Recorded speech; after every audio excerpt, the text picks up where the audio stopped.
Yo, yo, yo.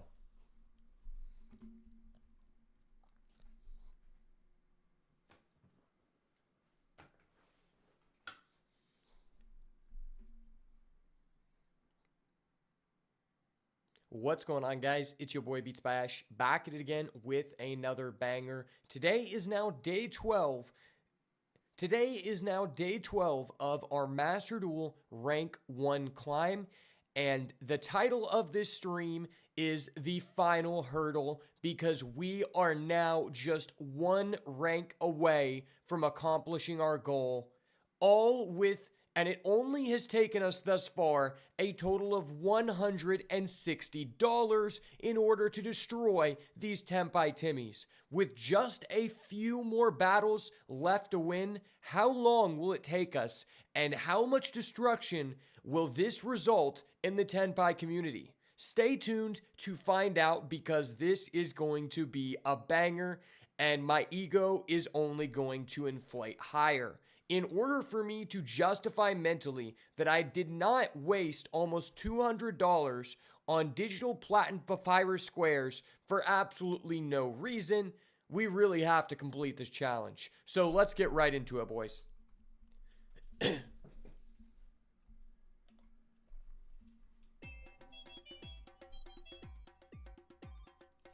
All right, boys, day number 12, and this is looking like we're going to be able to complete the series today. We have a 75% win rate out of 20 games with this Labyrinth deck, which is absolutely insane. Take a quick little look at the current list here.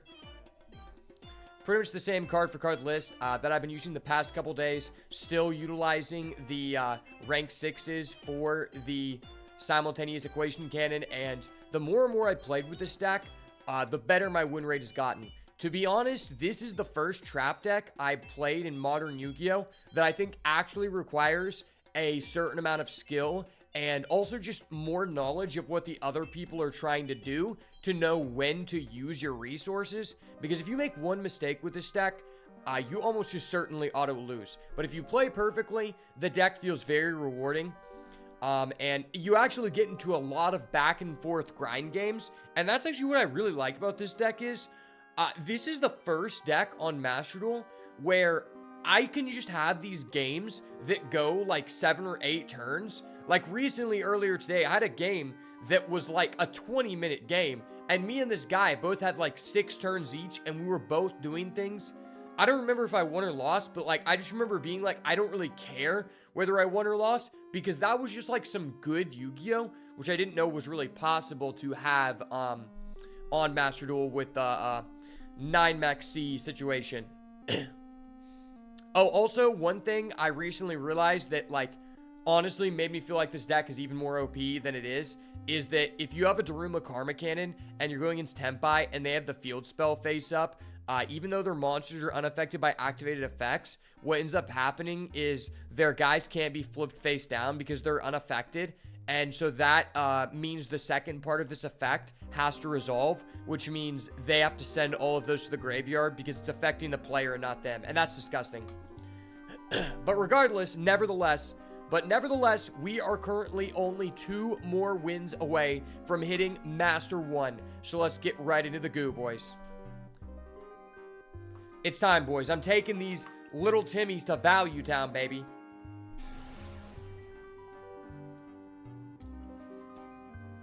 Who will be the final victim? First match of the day, and we're starting off on the play. You gotta love to see it. Not even Grandmaster Ninja Hanzo will be able to stop us, boys. We're locked in. We're locked in, and the Timmies are about to be locked out. And is this a beautiful hand or no? I can't really tell. Okay, yeah, one thing I've learned about playing this deck is that there's just so many, like, options for you to make on turn 1. It actually gets quite confusing. So I could go set a welcome.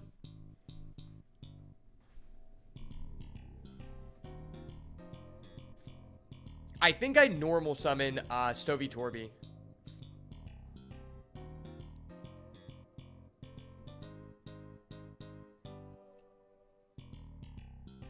Yeah, we're just gonna do this. Okay. So we're going to activate the effect of Arius the Labyrinth Butler. The Labyrinth Butler. Is this the only guy? Oh, no, it's a girl. Okay, every card in this deck is a girl. I love that.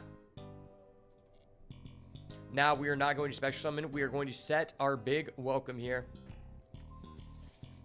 Now, we are going to pray that our opponent does not have an Ash Blossom and... Now, we are going to pray that our opponent does not have an Ash Blossom and Joyous Spring. And go ahead and... normal summon our Stovey Torby. You're not that guy, buddy. Calm down. We're going to activate our big welcome. If he ashes here, I can then respond with my Arius to revive. He's going back to C. Okay, cool. I fucking knew it. Oh! Perfect. Yeah, I'm going to go ahead and revive my Arius.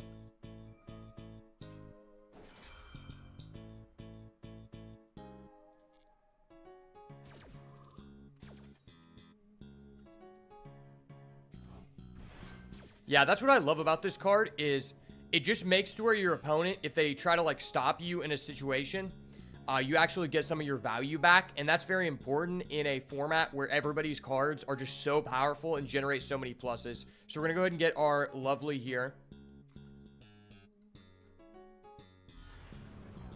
We're going to give him one card and hope he does not have a hand trap. Man, it would be unfortunate if he has like an Imperm or a Veiler. Oh, he does not. I fucking knew it. Oh! And he is playing Centurion. Okay, that's awesome. I think what we're going to go ahead and do here is let's start off by activating our Lovely. Lovely to set. Big welcome back to the field.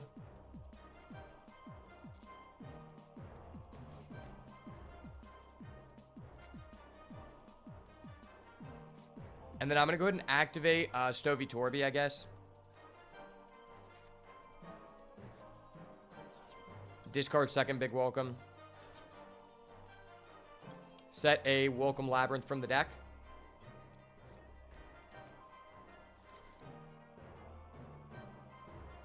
And now we're going to go to his end phase. Or we're going to go to our end phase. During his draw phase, I'm going to trigger my big welcome here. He can no longer respond with Ash Blossom and Joyous Springs, which is really impactful here.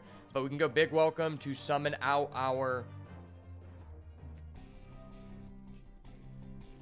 girly. Cannot Ash. That's very impactful here. So we're going to go get our lady, the proper lady, in defense here. Now we're turning our Arius, the Labyrinth Butler. And on a new chain, we can activate Lovely, Chain Link 1, and Stovey Torby, Chain Link 2 to add back to the hand in order to chain block here. And I can actually chain my welcome Labyrinth if I want. I don't think that really matters. We'll do it on a new chain.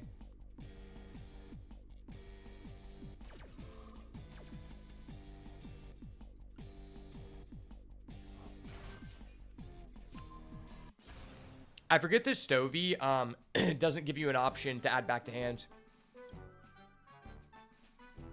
Now, hopefully he does not have the ability to chain a Bestial here. No Bestial. No! Hold up. Wait a minute. Something ain't right. That's quite frustrating.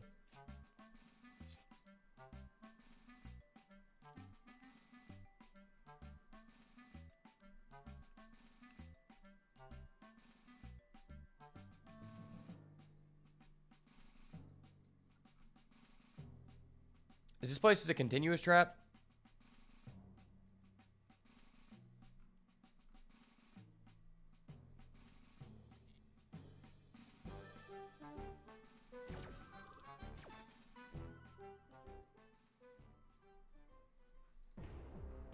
I did snipe his Primera, which is pretty good. But if he has any other interaction, we're probably cooked.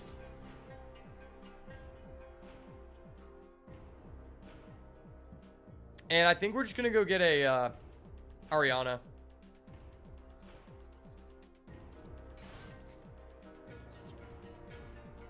Activate Ariana, and I'm just going to go get a... just go ahead and get this dude.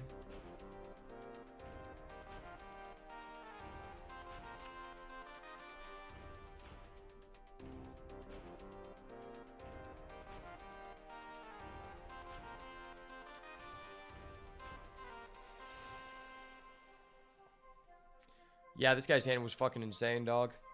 Did I get rid of all of his Bestials? If I did, that'd be clutch.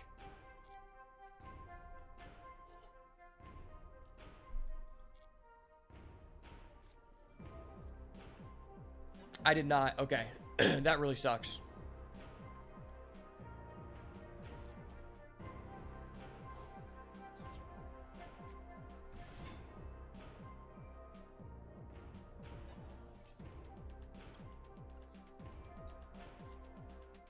Chain, discarding Arias.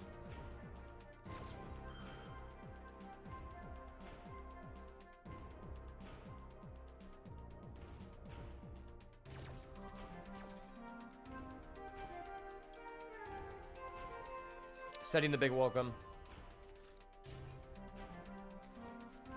The reason I'm doing this is because while you control a set card, your opponent cannot target Lady with card effects. So that's like really the only reason I was doing that. Yeah, I don't really know how I could win this game here. I guess if we get another turn, we're probably locked in, but we'll see.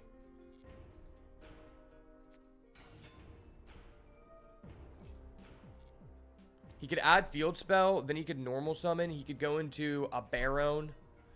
Okay, he can summon that and go into level 12. This will be interesting.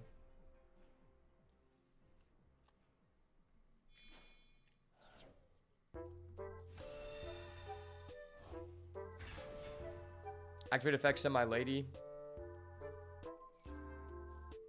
Sure.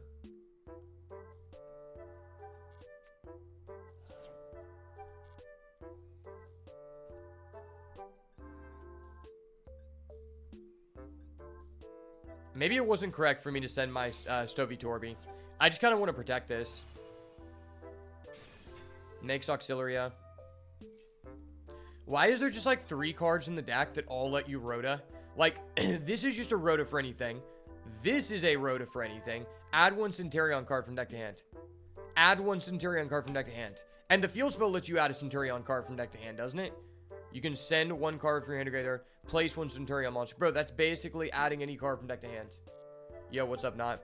We're currently rank 2. We were very, very close. We need 2 games here. I don't know if I'm going to be able to win. The guy opened double Primera, double Bestial. His hand was fucking insane. And he opened Emblem Oath. I actually sniped his Primera, but he had a Emblem Oath. I double sniped him and played around his max C. That's kind of frustrating.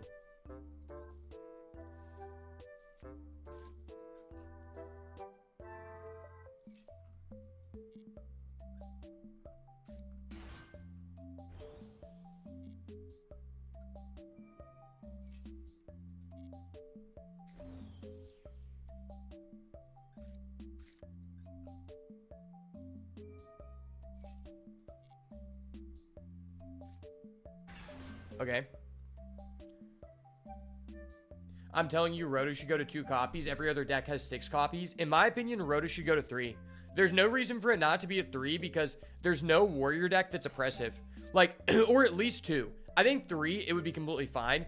And that's specifically because I'm a big advocate of having as little cards on the ban list as possible. Because for new players and veteran players, it can be confusing when you take a break and come back and you're like, okay, what is on the ban list? So I think there should just be as minimal cards on the ban list as possible that are, you know, toxic to the format. And I think that, like, this deck, you, like, you can even search this dude off of, or you can search this dude off of Bonfire. So this deck has, like, 15 Rhodas, legitimately. This is a Rhoda, this is a Rhoda, that's a Rhoda, this is a Rhoda, this is a Rhoda, and I'm not just talking about, like, monster Rhoda. 3 of those cards say add any Centurion card from deck to hand. The other 2 allow you to place any Centurion card from deck to hand and this card, which then results in you adding any Centurion card from deck to hand. And that can be very frustrating. Wait, why didn't he pop my back row?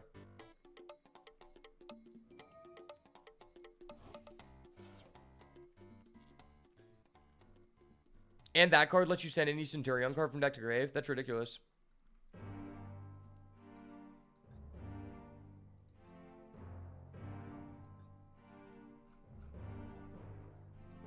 I basically used all my big welcomes, so I might be kind of cooked here.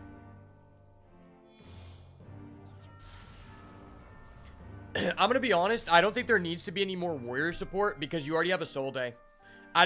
In my opinion, a Soul Day should have just never been banned. But like warriors, you can't really give warrior more generic support because everything in warrior is so generic. You have Dark Grepher, you have Armageddon Knight, you have negates in the deck. You actually have 6 Rotas because you have the card that says equip it to anything, destroy it, add any warrior from deck to hand. You have the because I used to back in the day, whenever the adventure package was lethal, I didn't even play like a full Infernoble deck. I played an adventure warrior package that I used to get top 8 during the Prank Kids format. There's already good warrior boss monsters in my opinion. I don't think that Infernoble should have been hit in any way, but they have Gearfried. Gearfried is an insane boss monster. There's little to no warrior control decks. I mean, at this point, if you're going to be a control deck, it has to be a trap deck. There are mid-range strategies. In the TCG, you really can't do that because a Soul Day is banned. But if a Soul Day was legal, you could play a mid-range 60-card you could play a full combo 60-card warrior deck, or you could play a mid-range Infernoble deck, or like Infernoble Adventure. It really just goes back to like unbanning a Soul Day. But on Master Duel, you can do it. It's just it plays into Max C and Fulo, so it's not really worth. Okay, so I guess I just have to do this.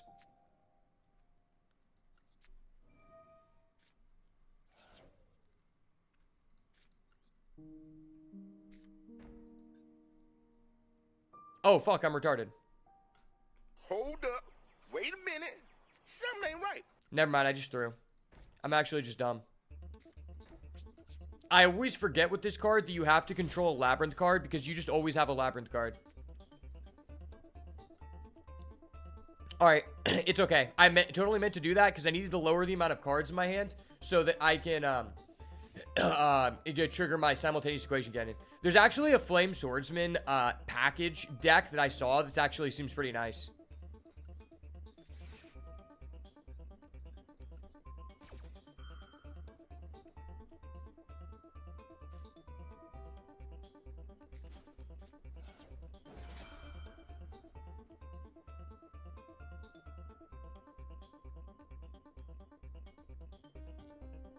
What level is this? 9? I need to see the math on Equation Cannon. I think I need to get to 12 cards.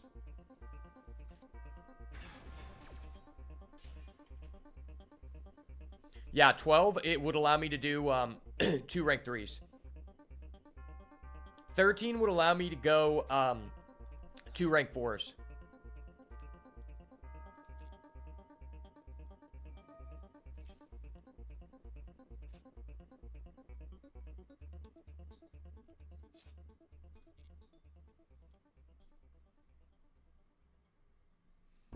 It's crazy. I threw away my Labyrinth Coup Clock. And if I didn't do that, this guy would be so cooked because I could have went for a a hand rip here, but it might not matter.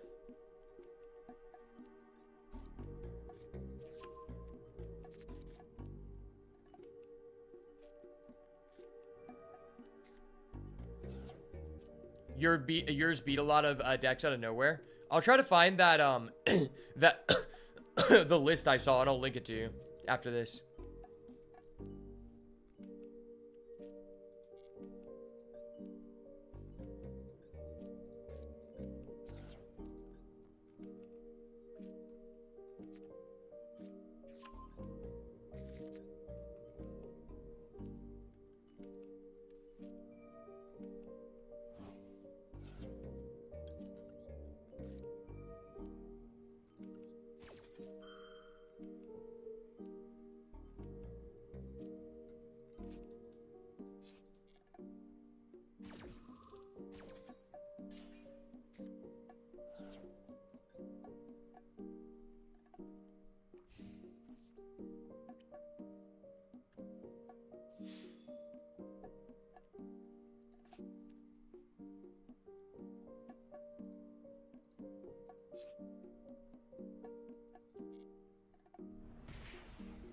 He has 9 cards. Okay, we have 9 cards total. Okay.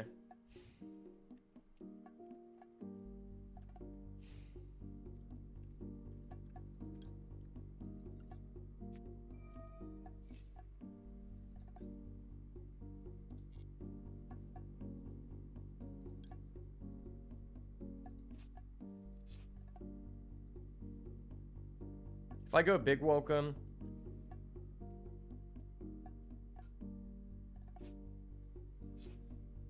I think I just go welcome.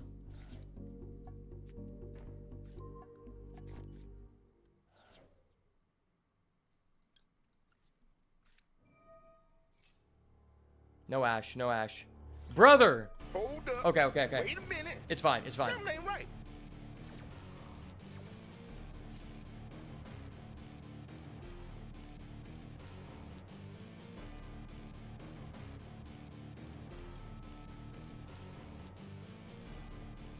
Special summon effect to search. During my turn, I can go add a furniture piece, discard both cards, and then I can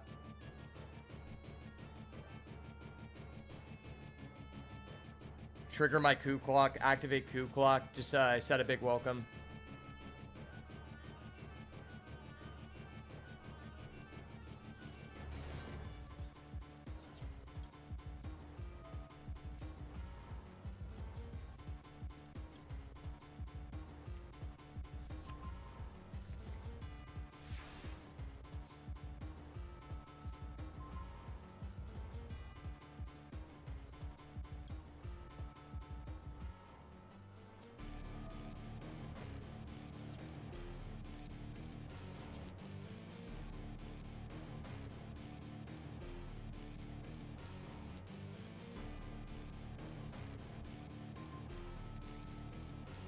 Coup clock effects.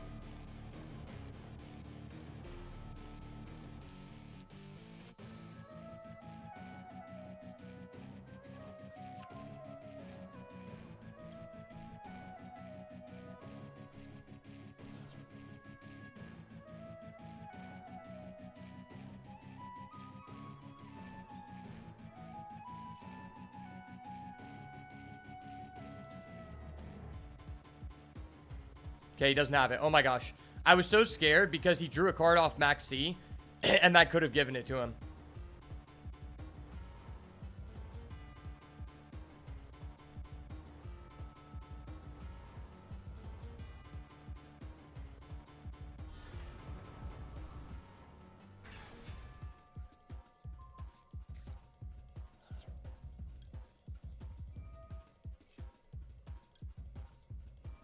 Activate this to set face down.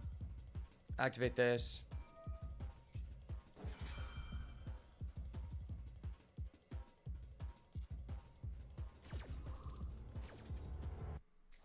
just gonna reset the D barrier.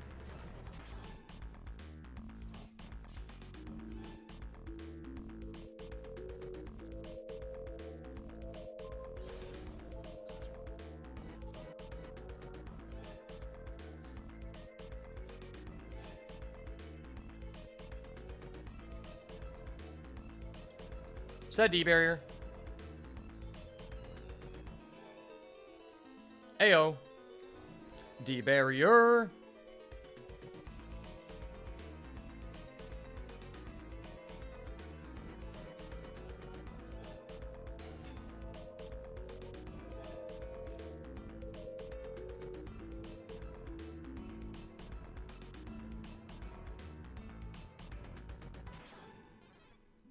Which side big welcome?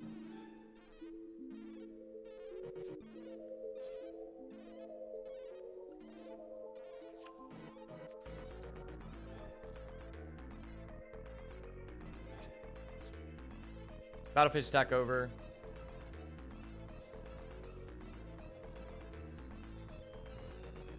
Easy money, baby. Easy money. You're witnessing greatness here. The pro activate D barrier play, then summon Lovely to reset your D barrier. The Wombo combo. Voiceless voice. More like non-ritual voice. Ha ha ha. Gotcha, bitch.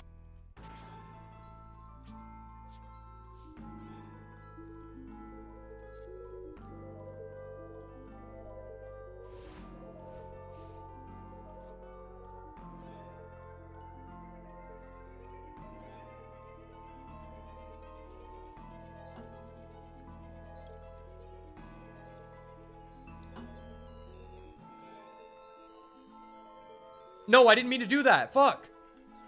Hold up. Wait a minute. Something ain't right.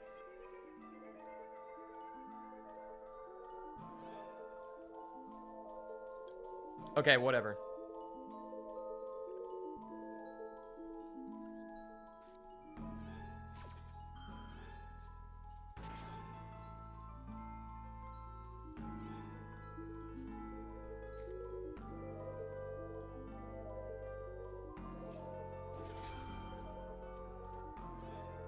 Okay.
Activate Chandelier.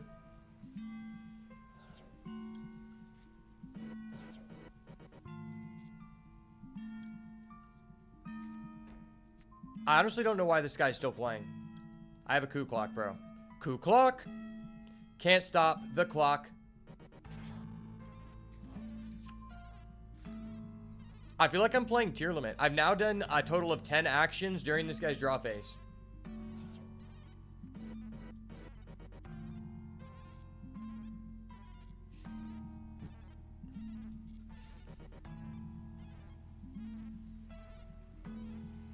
I wonder what it feels like to have another person do 10 actions during your draw phase and just activate D barrier. Use another card to reset that same D barrier.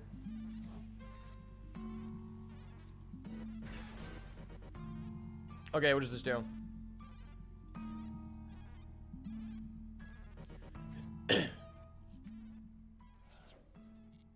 Sure.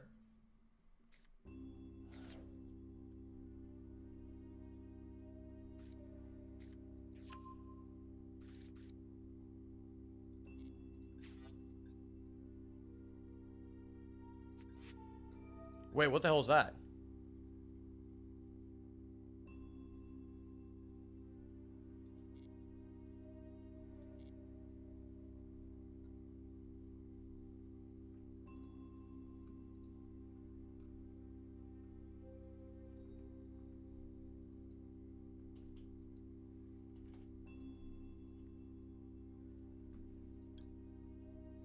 One, two, three, four, five, 6, 7, 8, 9. 1, 2, 3, 4, 5, 6, 7, 8, 9, 10, 11. Okay, I'm just gonna activate my simultaneous equation cannon because it's OP.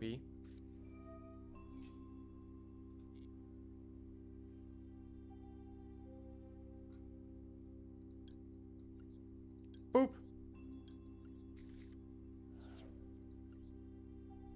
Boop.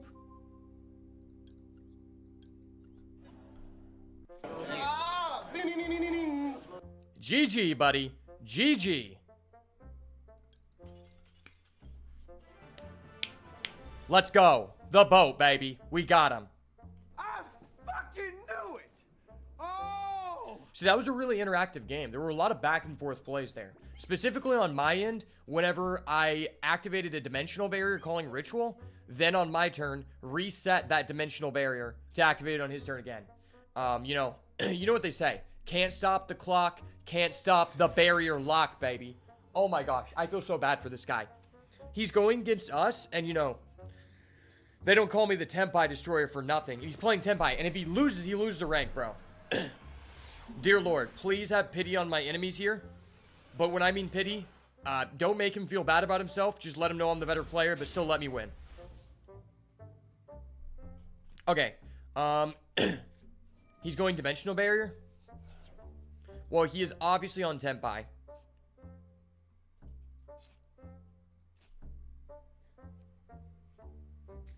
That's a good question. If he's doing that, should I even activate this? I kind of want to put it in the graveyard.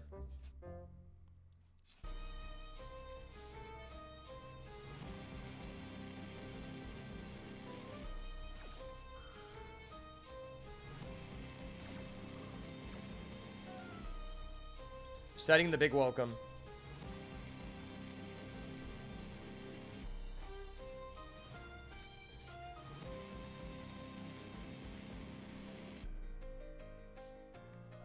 Dude, that last guy was so lucky he got stopped ritual summoning. Doesn't he know it takes your own life points to do that? Nah, he doesn't know. He doesn't know. He's not that good, bro.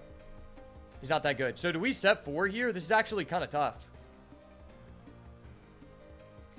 I can go welcome in his draw phase to summon out our dude. It's just banishing resources really hurts.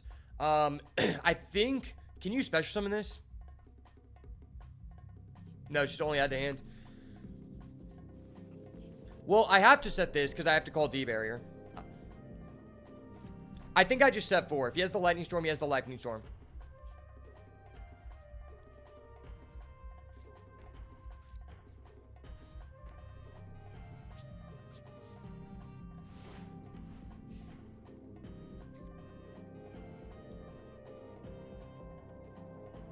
During his draw phase, I go for a Welcome Labyrinth. Play around Ash here.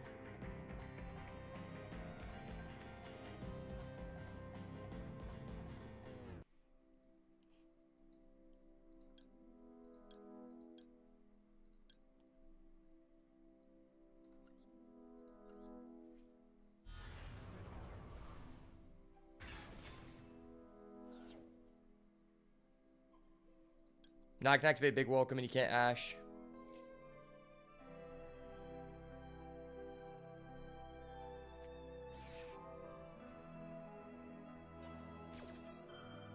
He's going to call by on my Chandelier. Okay, whatever.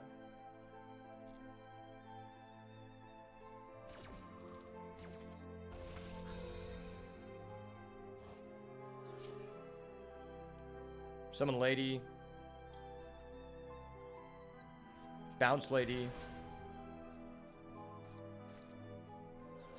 New Chain. Activate Lovely.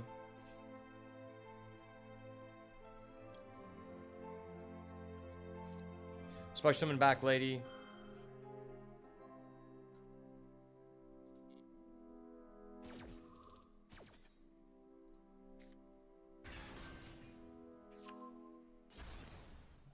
Goodbye, Dark Hole. Goodbye.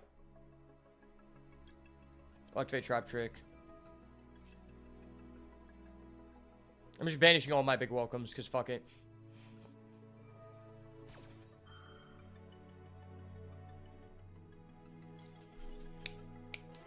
Let's go. The boat, baby. I knew it. I fucking knew it. Oh! 1 game away. And we have just allowed a Tenpai player to D-rank, okay?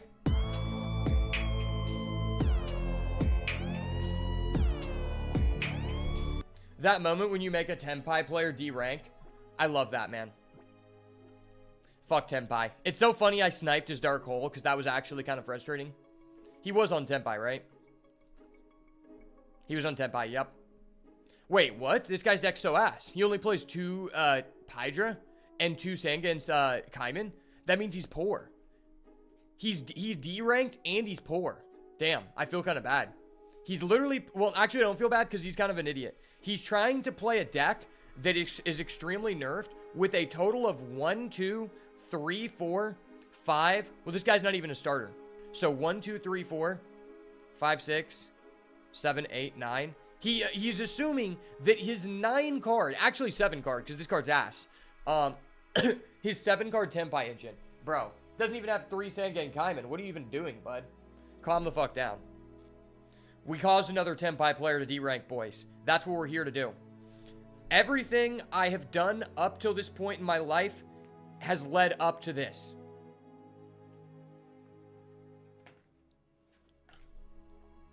Boys, We are now officially 1 game away from Master 1.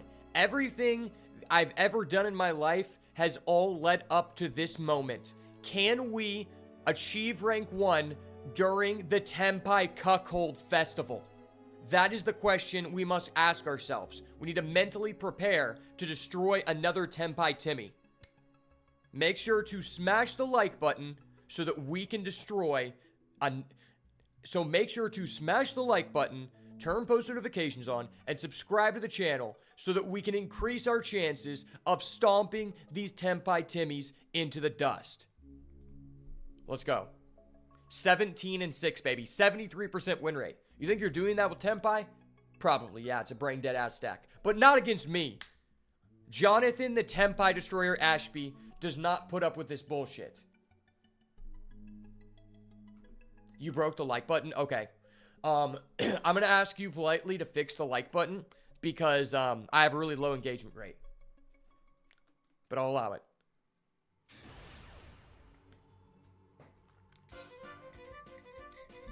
Oh my gosh.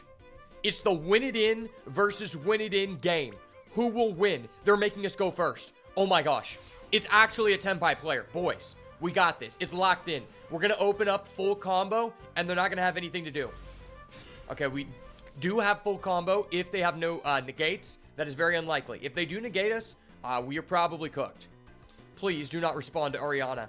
Ariana is such a beautiful and proud woman. She needs to be here to take down a Tenpai Timmy, please. No Tenpai Timmys? No, there's a toggle. Oh my god, oh my god. Oh my gosh, boys. Oh my gosh. This is crazy.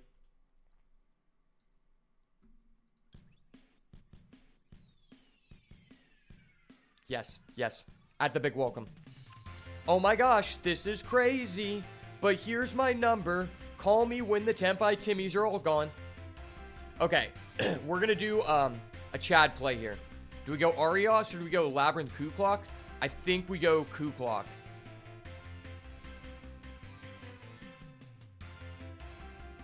Yeah, we gotta go for the clock. They can't stop the clock.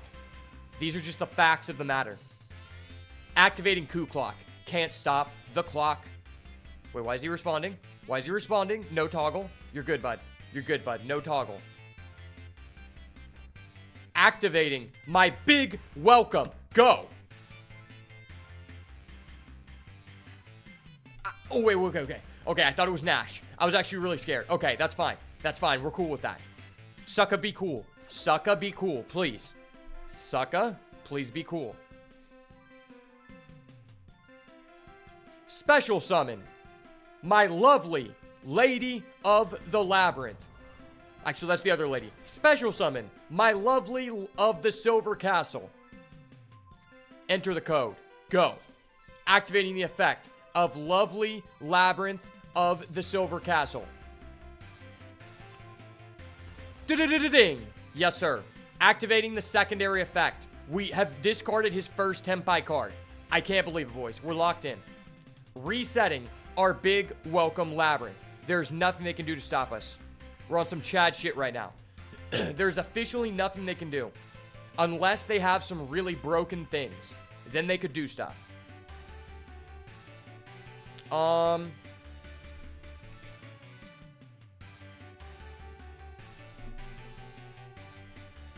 So we set this imperm.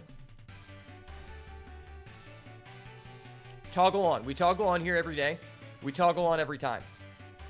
During his draw phase, we have to snipe him. We have to snipe him, boys.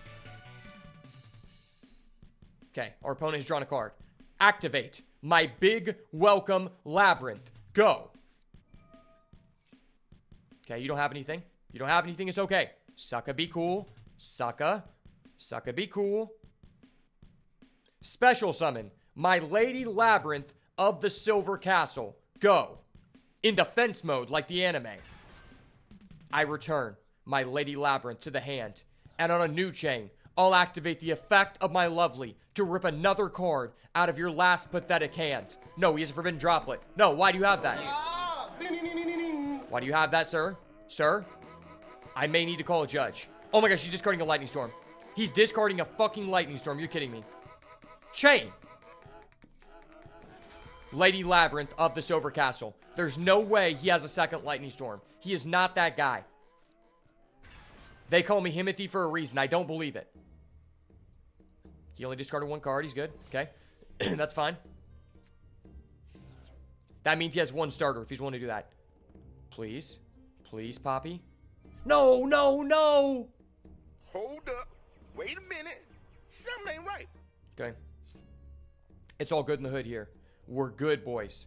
We're fucking good, boys. I'm going to activate my Arios, the Labyrinth Butler. I'm going to be buttling this guy. I will buttle him if it's necessary for the cause.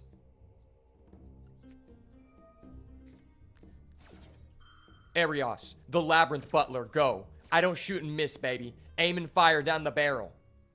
Okay, there we go. We're special summoning. We're now aiming and firing down the barrel.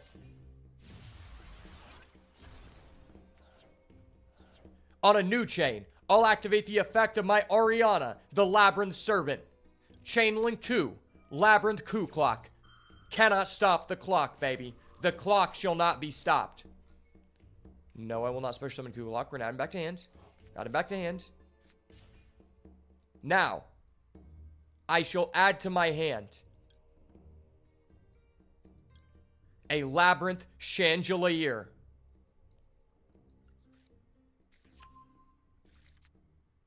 On a new chain, I will activate the effect of my Labyrinth Coup Clock. Coup Clock? Oh, no, I'm not doing that. Fuck that. We're going Chandelier. Chandelier! Discarding my transaction rollback. Go! We have already activated a big welcome this turn. We will set a welcome Labyrinth. A fair price to pay for some bullshit. On a new chain. Do I want to do this? How does this work? It's a normal trap, so I can't chain. I have to coup clock and activate this effect, but that doesn't really benefit me, does it? Damn. Please tell me he doesn't have field spell. No field spell. Chupapi Muñeño. No field spell. Okay. Okay. I can allow that. That's fine. I'll allow that. Yo, what's up, Spooky? You ready to experience the thrill of a lifetime? There's no way he has field spell. He adds Pydra. If he adds Pydra here, we cook him. We're going to cook his goose. Cook that goose, boy.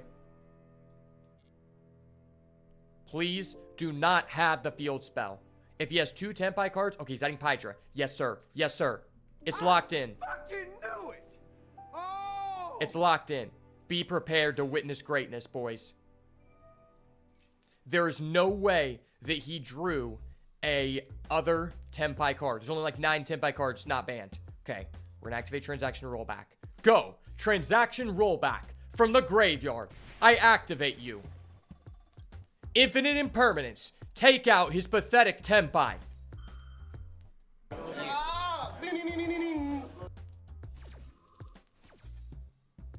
Negated. Gotcha, bitch. You have been negated. No, are you kidding me? There's one Chandra in the game, and he actually had it. Why? Why? I am not gay. I have relationships with women and sex with men. And I got news for you. That means you're gay. It's okay. Just calm down. I'm not gay. It's all good, guys. This guy is incredibly gay. There's nothing else to say about it.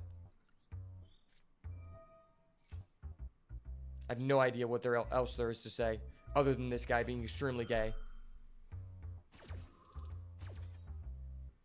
He had everything. He had everything, and somehow he still managed to be a pussy. I'm going to set this card because I like this card. Fuck you.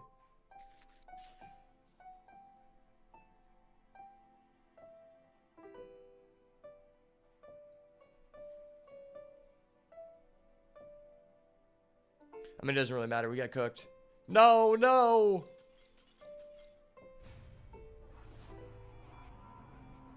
Can I show you a crazy replay? After I complete the Master 1 grind, we were literally 1 game away. Now we are 2 games away. That's how it always happens. Fuck Chandra, bro. All my homies hate Chandra. Why did he draw the 1-up Chandra? That's so frustrating.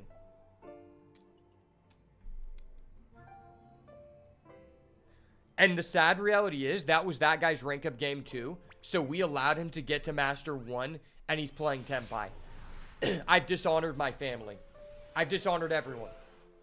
But I can make up for it. Trust. We win this game. Oh my gosh, it's insane. It's over. It's all over now, man. It's over.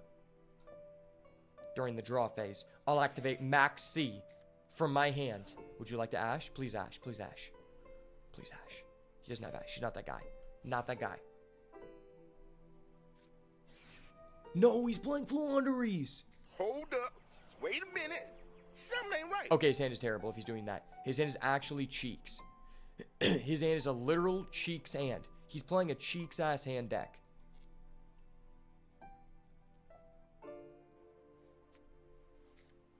Okay, he's gonna go Rubina.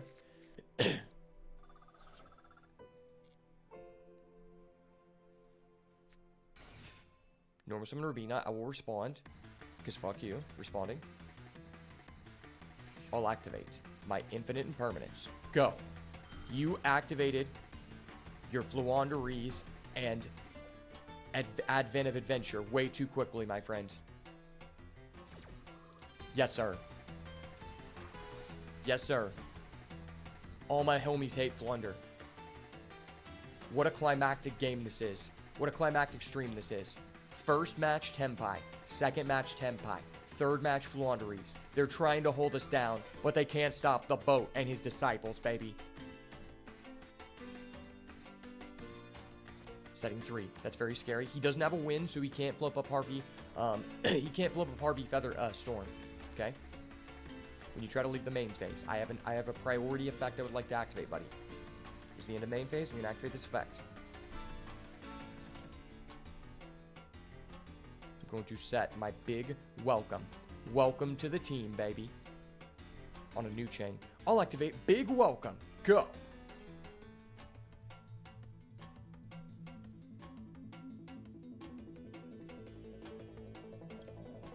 And this will allow us to special summon Stovey Torby. Returning it back to hand, then activate Stovey Torby effect.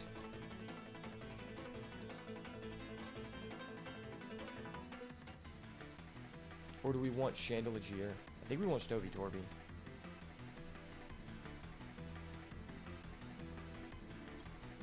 It's tough. It's tough, man. It's so tough.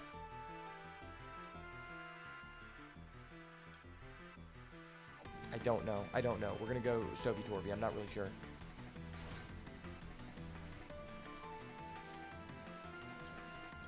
Activate effects. Discarding transaction. Roll back. Roll back. Roll that shit back, DJ. And I think we're just going to set a welcome. Welcome, then we'll transaction. Roll back. Our big welcome.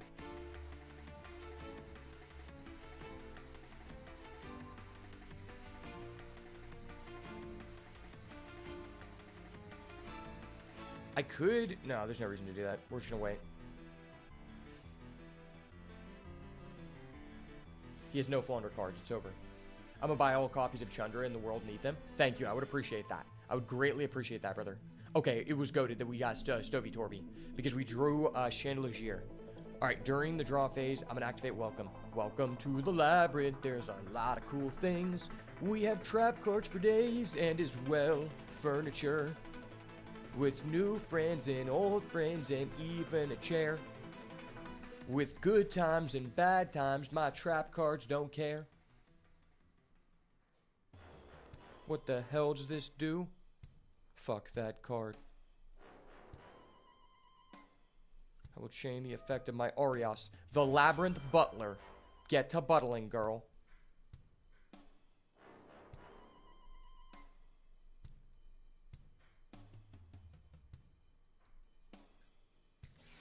No, hold up. Hold up. Wait a minute. Something ain't right. Hold up, I detect some bullshit.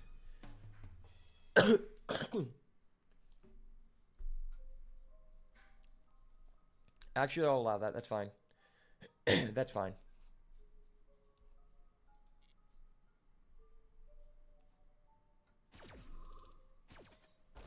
Do you care about that, buddy? I have a transaction rollback. Transaction rollback is broken as hell.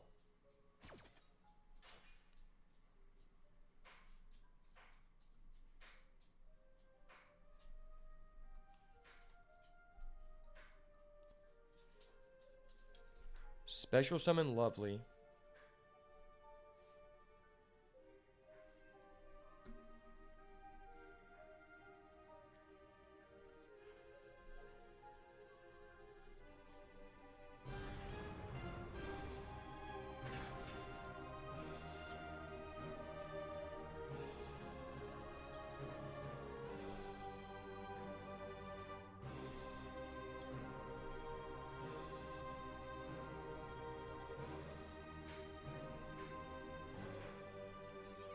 I think this works. I think this works.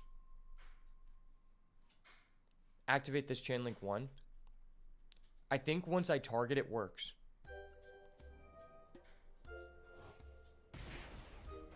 Gonna target my big welcome. Big welcome.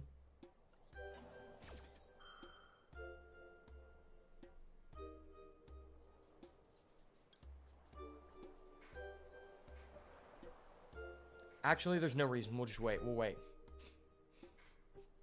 Because I'm not sure if it works like that.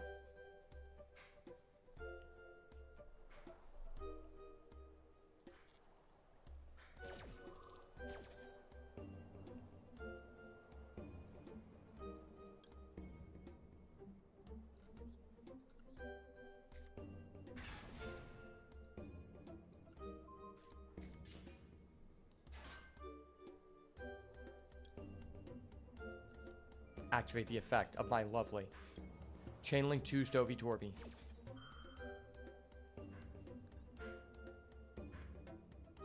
Chainlink 3 Big Welcome Labyrinth.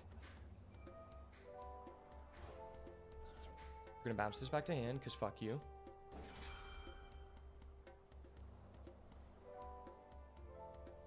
We will now activate... Actually, I think I need to Chandelier. Oh, no, I can set... Yeah, no, I need to Chandelier.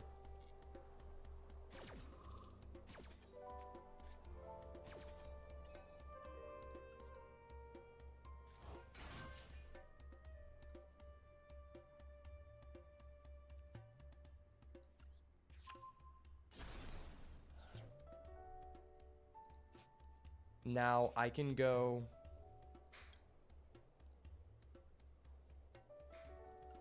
Stovey Torby.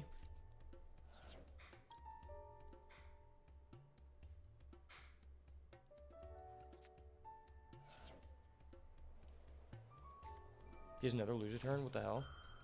Hold up. Wait a minute. Something ain't right. Why does he have 2 loser turn? That's so cheapo depot. That's so cheapo depot. Dude, where does this guy get his cards from? Fucking cheapo depot? Why do you have 2 loser turn, dude? Eat a fucking dick, bro. Eat a fucking dick.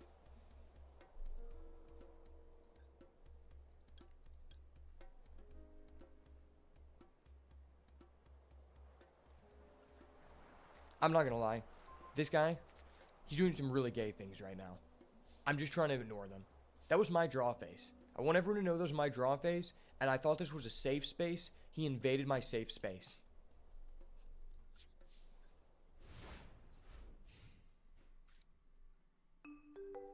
Oh, wait, it's only negated during this turn. Oh, that card's ass. Wow. I totally knew that. Fucking knew it. I'm gonna big welcome. Big welcome. And I can chain this, because that's OP. OP, baby. OP.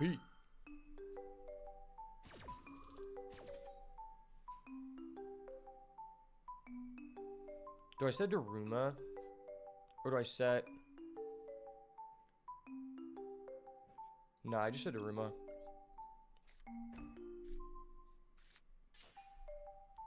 My big welcome will activate, summoning out the clock.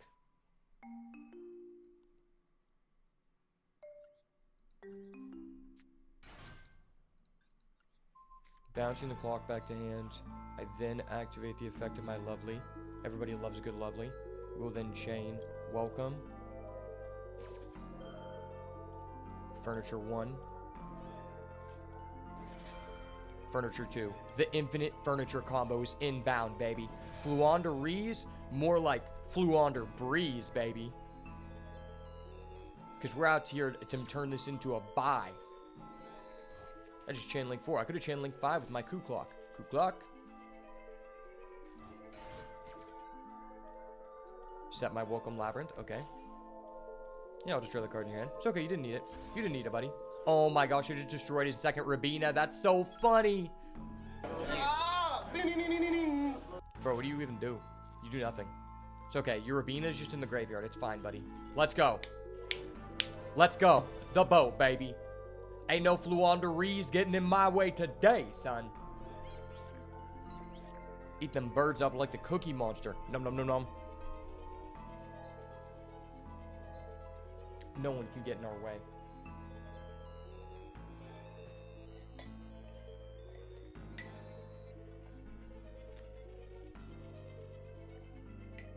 I love this deck so much. Best purchase I ever made.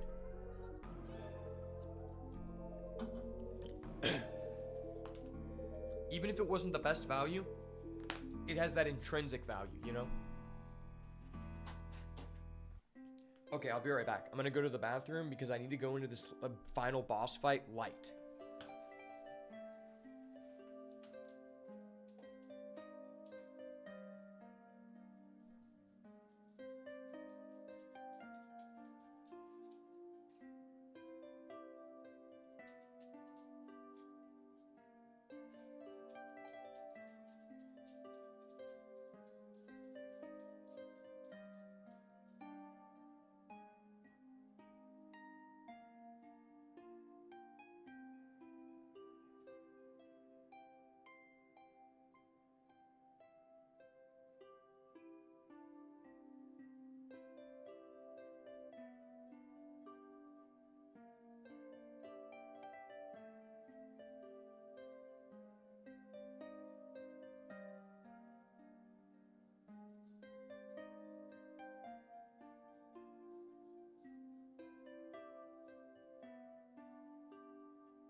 Alright, it's time to destroy Tenpai. You thought I was going to say duel? Nah, we're not here to duel. We're here to destroy Tenpai, bro. 18-7. And the deck only costed us under $200. Like, that's budget, bro. You think you're going to get away with that price in IRL Yu-Gi-Oh? Final boss. The climax is here. They're choosing for us to go first. Oh my gosh. The destruction of Tenpai is upon us, brother. Can we get this done? Okay, this hand is not very good. That is very scary. This is such a suspect hand. Pretty much any hand trap could cook us here any given moment.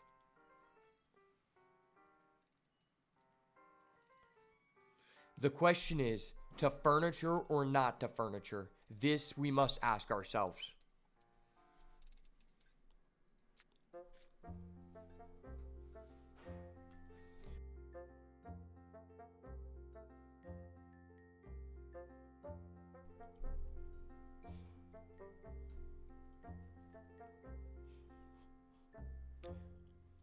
I honestly think we have to risk it for the biscuit with this hand. I think we legitimately have to risk it for the biscuit.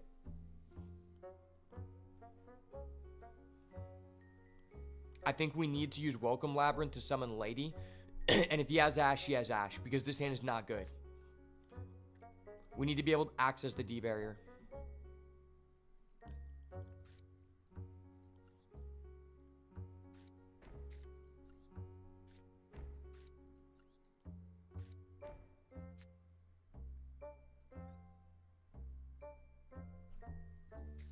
Do I normal summon this? Okay, so I activate welcome. No, that doesn't even matter. Damn. Yeah, because I'll be able to set, but I don't have access to a coup clock. I could just technically, wait, okay. So I go welcome to summon out lady. Then I go activate big welcome to summon out Ariana.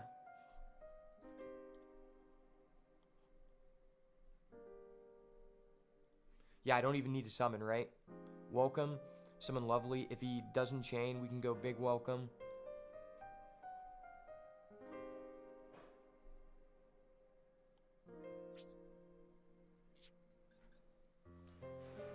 We have to hope. We have to pray. In lovely and lady we pray.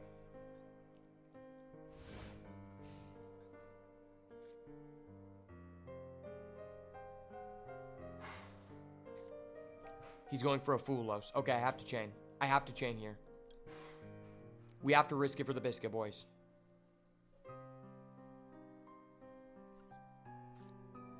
Chaining welcome. He does not have Ash. He's not that guy. He does not identify as Timothy. What? He has 2 Fulos? Hold up. Wait a minute. Why does he have Something 2 ain't right. Fulos? That's so cheap. This guy got his deck from fucking Cheapo Depot, bro.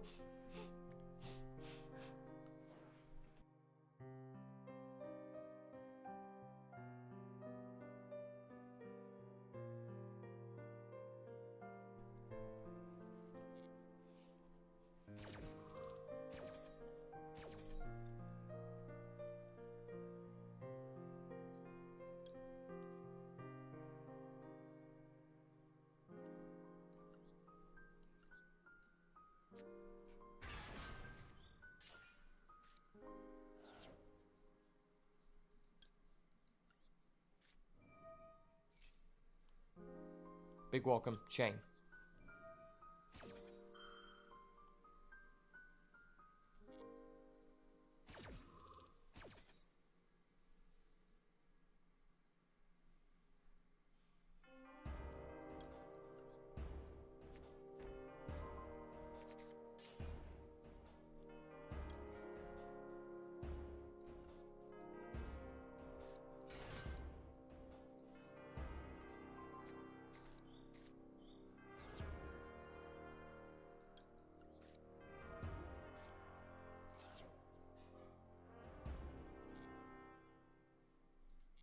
Okay, we're good. We're good. We have a shot here.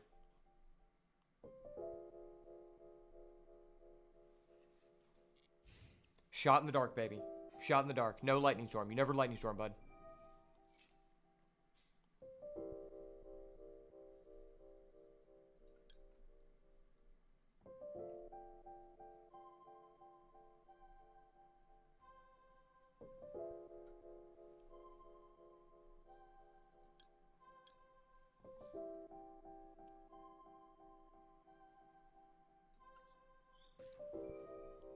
Coup clock. Can't stop the clock. Clock cannot be stopped. He's not that guy. He's not that guy. Okay, we have a shot in the dark here.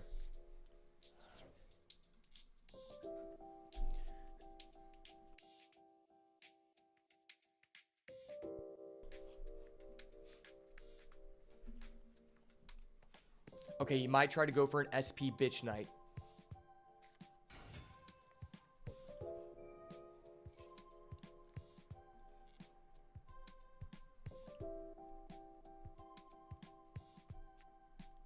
He does in fact have an SP bitch night.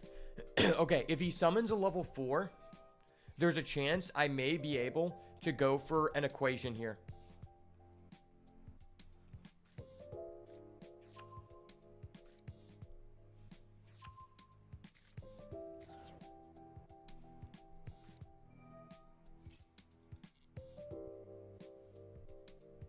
the fact we are still in this. The suspense is building. Can we destroy the final Tenpai Timmy to fulfill our destiny?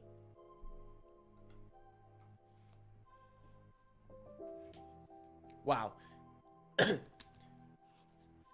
Honestly, I think I played this perfectly so far, and I think if I would have made one mistake, our chances of winning would be about 0. But right now, our chances are like 30%.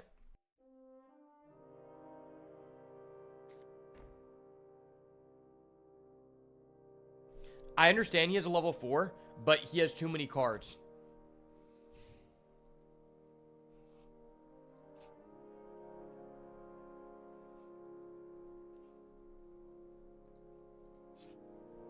Is the end phase? We're going to activate Chandelagir. Chandelagir, activate. Discarding. Chandelagir.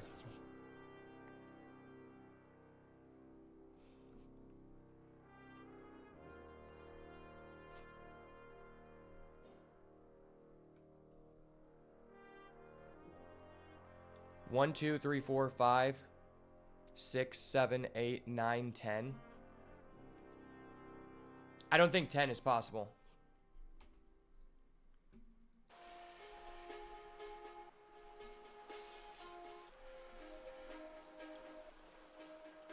Setting the big welcome. Big welcome has now been set. Activating optional effect of Coup Clock. Cannot stop the clock.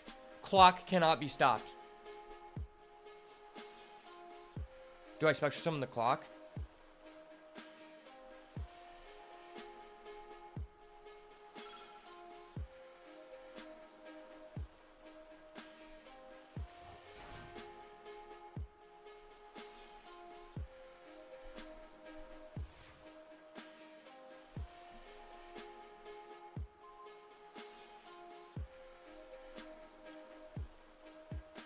I'll activate my big welcome labyrinth.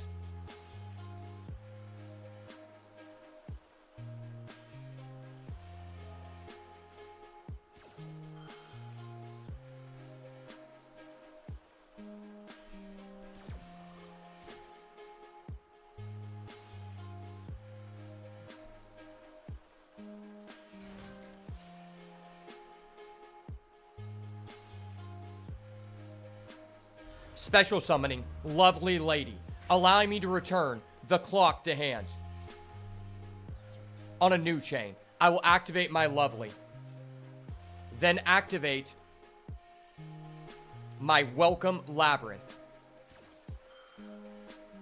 Then, because I'm really broken, I'll activate my Chandelagir.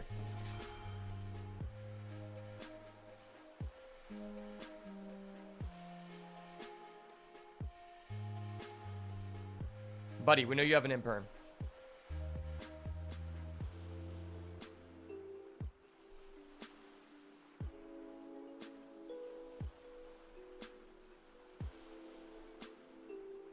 Buddy, we know you have an imperm. It's okay.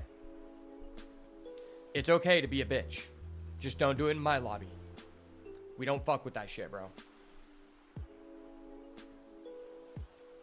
Let me resolve my lovely. She is a powerful woman.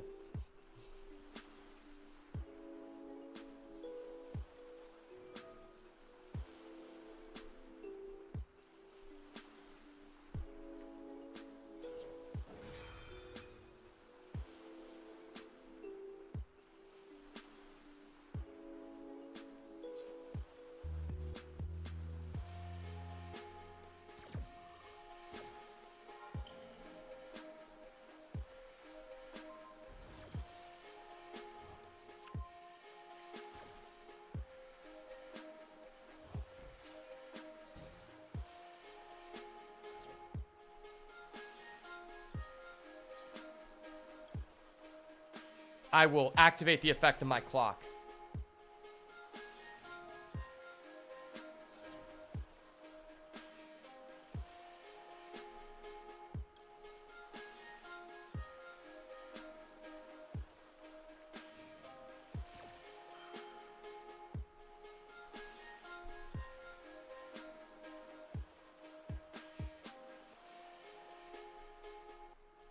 He doesn't know. He doesn't know. He's not that guy. He's not that guy, baby. He ain't that guy.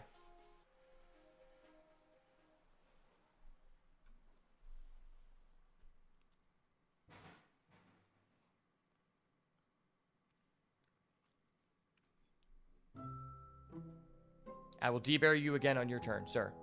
Sir, do not cause me to debury you again. I need to get you out of this game so that we can complete our quest. I'm on a quest for glory. I was sent by God. Some might even call this manifest destiny. You're just a pawn in my game. I'm one of the best of all time. It is what it is.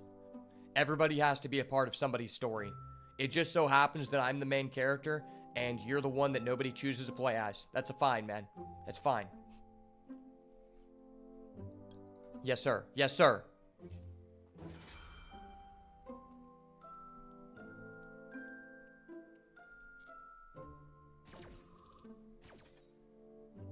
It's all good in the hood, man. They just call me the boat for a reason.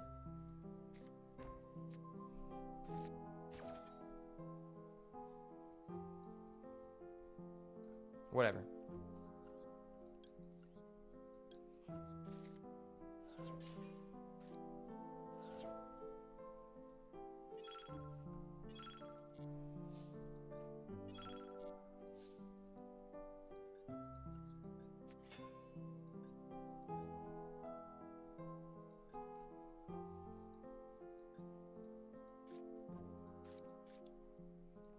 If I attack him, what happens?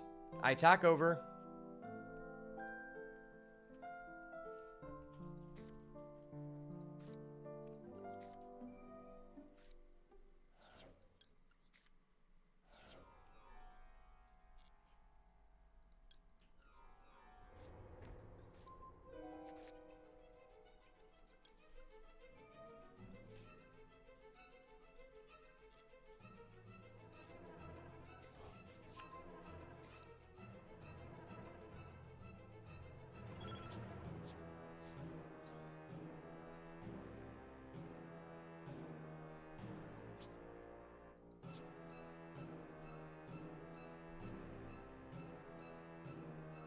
I can't kill this guy by battle, but that's fine.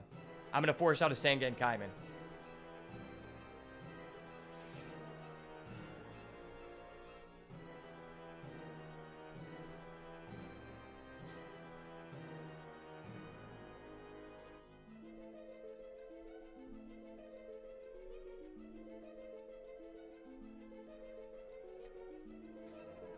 Summon a Chandra, that's fine. Big Chungus, you're going to get cooked here, bud. It's fine, you're just going to get cooked.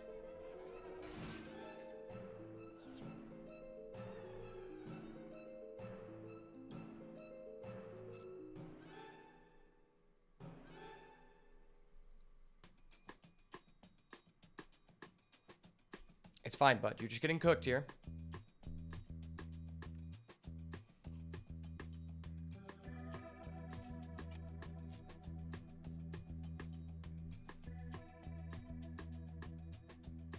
Please don't run out of time. Synchro, bud. Synchro. No obelisk synchro. No obelisk synchro.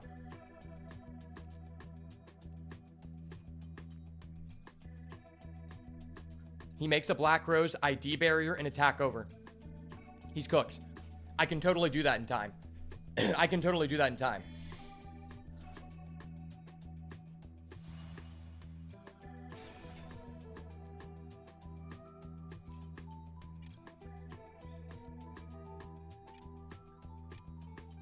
Call synchro.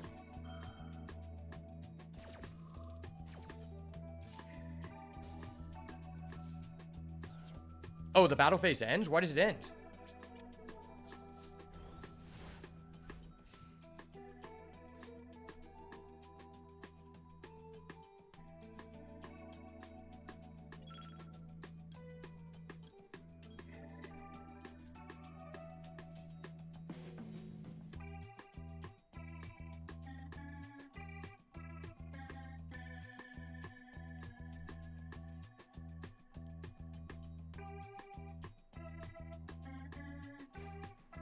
So let me set my final D barrier.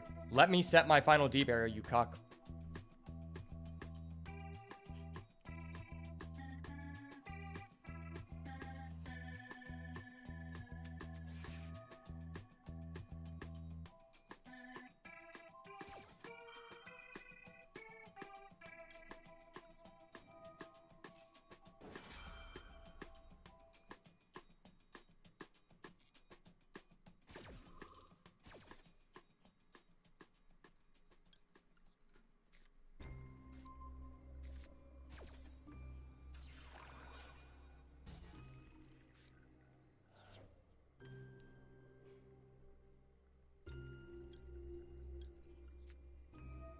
Yes, sir. Yes, sir. Activating coup clock. Can't stop the clock. On a new chain, I'll activate dimensional barrier once more. 3 dimensional barriers. I can't be stopped.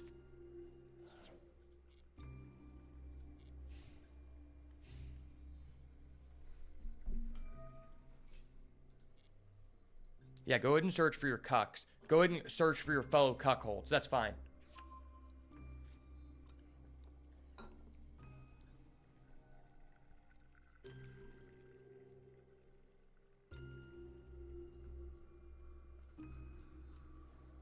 Go ahead and search for your Sangan cuckolds. I'll wait.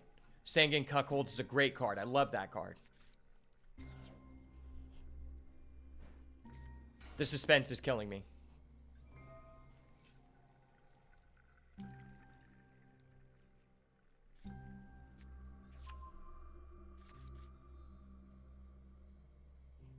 I can't activate this because then he'll be able to target my lady.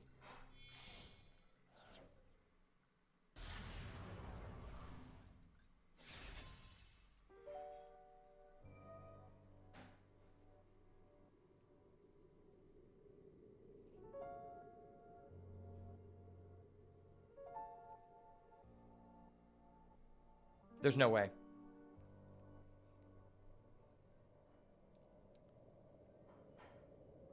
Bro, just target my lovely. This is such an easy situation. Oh my gosh, dude, you're such a fucking idiot. Why would you not do... Like, there's no reason for you not to do that.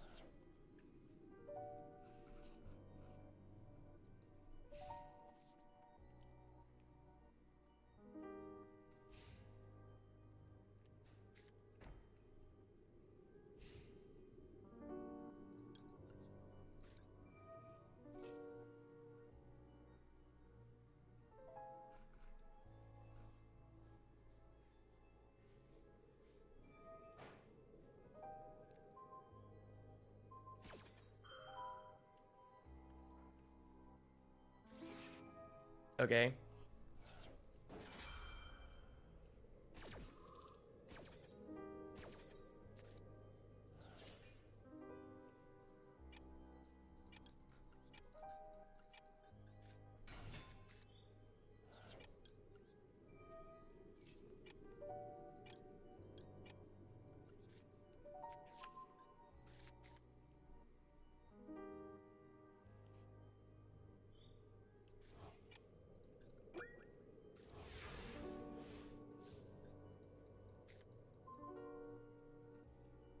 This guy's such a cuck. I have to take him out for the culture.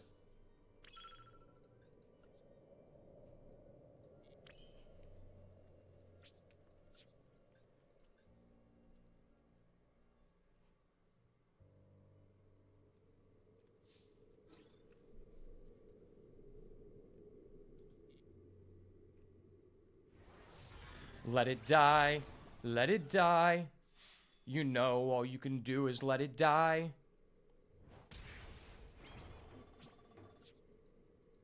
It's over. It's over for you, buddy.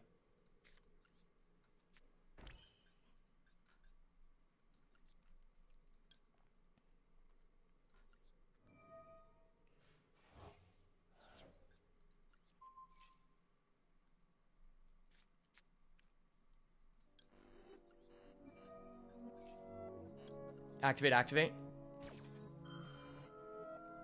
Activate, reset. Infinite furniture combo, infinite furniture combo.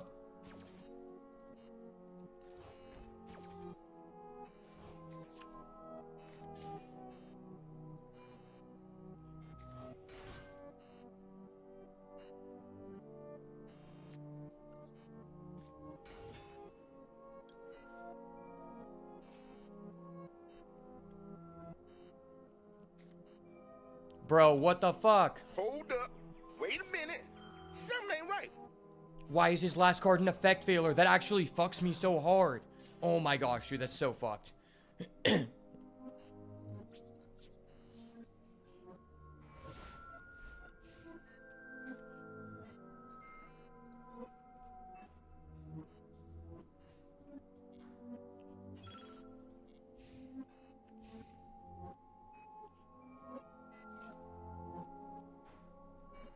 I'll respond. Big welcome labyrinth in the graveyard. Bounce back to hand. Get cooked. Get cooked. Buddy, that's not going to be enough today. Ash Blossom and Joyous Springs. Take out his final Sangan Kaiman. It's all over for you, buddy. Gotcha, bitch.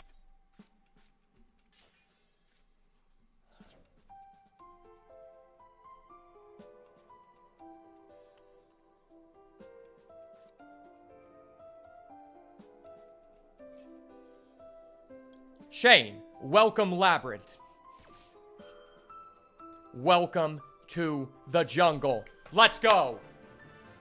The final venture has been completed. The voyage has reached its destination, and the final Tenpai Timmy has reached his demise. Let's go, baby.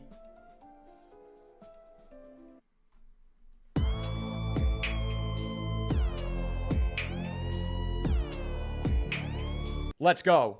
That one was for all the people who have been cheesed trying to play a fun and enjoyable classic game of Yu-Gi-Oh! Against these dreaded Tenpai Timmies. No longer may you hide in fear. Beats by Ash will always be there to tear down these toxic basement dwellers. Let's go, baby.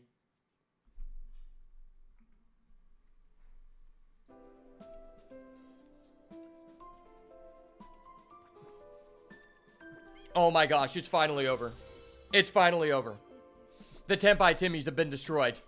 Order has been restored in the world. And I'm still only down $200. But that is the price we pay to live in a world free from the clutches of Tenpai.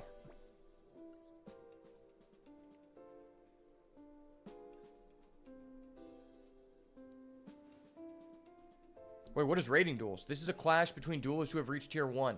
The aim is to increase your rating. Rating duels are held concurrently. Okay. Oh, that's pretty badass. Wow.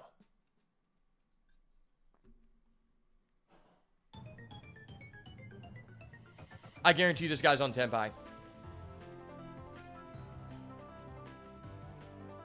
Oh, he actually plays tier limit. Okay, based. That guy's based. I respect him.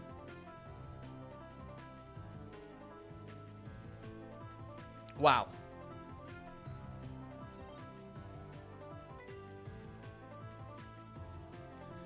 Rated now? Yeah. That is the idea. Man, wow. That was a long and dreadful experience, but we got it done for the people, the culture, and above all else, to say, fuck Tenpai.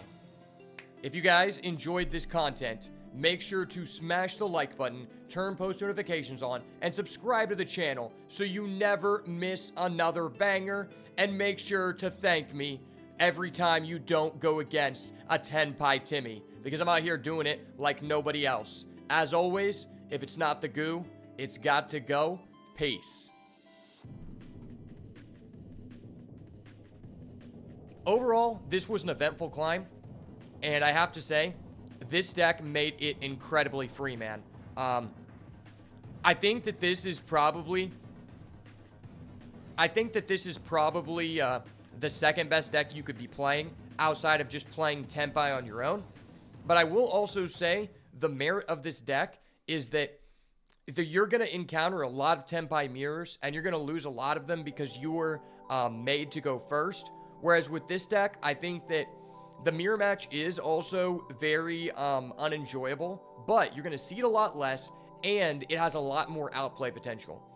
But we ended up with a 73% win rate, going 19-7, which is absolutely crazy. I mean, 62% win rate on the Lost Coin Flip is pretty dang good, and this is probably the best I performed in any season since the beginning with a deck in general, just during a climb. But overall, I like this list a lot. I think I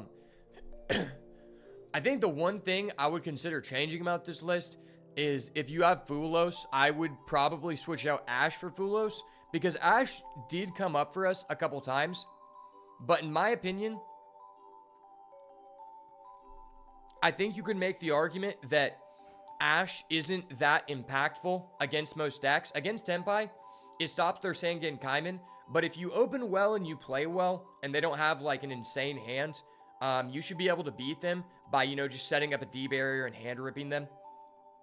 Because they're already going so nag on all of their hand traps, and I feel like Ash is kind of win more in that sense, because the reason I would play Fulos in this deck, and why I think it might remove the problem that Ash is solving for us, is because the whole reason Max C is in this deck is not because, like, drawing cards is, like, insane. Obviously, that's good for everyone, but specifically because the choke point of this deck is if they Ash your big welcome, and if you're able to use your Max C to cause them to use Ash, then you're probably winning that game.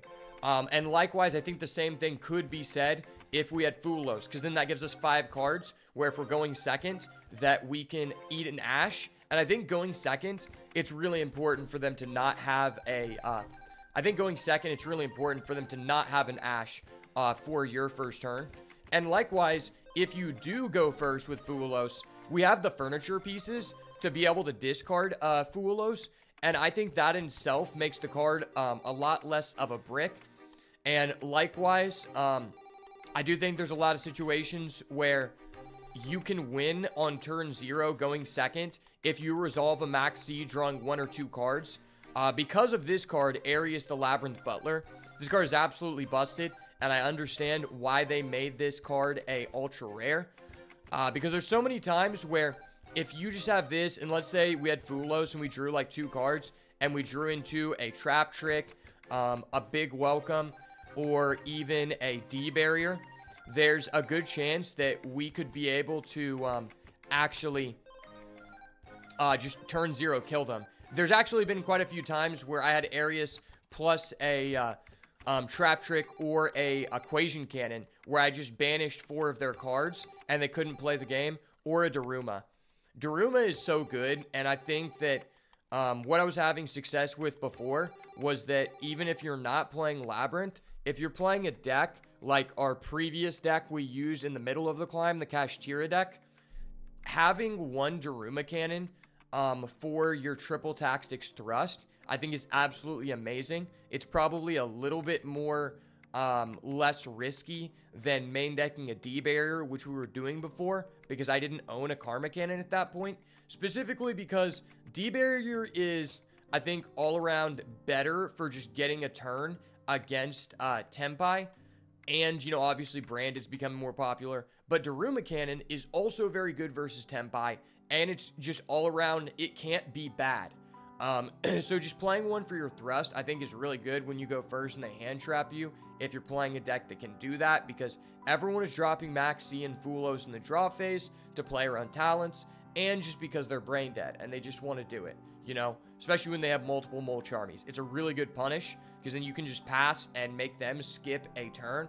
So I think this card is going to become more and more popular, even after we get the Fiendsmith engine, because when we get the Fiendsmith engine in the next pack, you're 100% not going to be one a main deck D Barrier, because you may be able to stop the Tenpai engine, and then after you D Barrier them, they just go into the Fiendsmith engine and they kill you regardless. So I think this card is just going to become more and more important as the time goes on. And as well, this card just has a really neat interaction with Tenpai that I had to find out firsthand, where if they have the field spell face up, making all of their monsters unaffected by activated effects, what ends up happening is you activate Daruma Cannon, and you're supposed to change as many monsters that are face up, face down, but because they cannot be changed face down, they all get sent to the graveyard, and that is because this second effect says they must,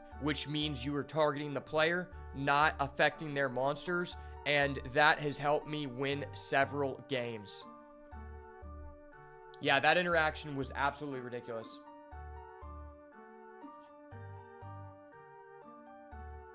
Max C is such a good bait. I think anyone not playing in a trap deck is wacky. That's facts.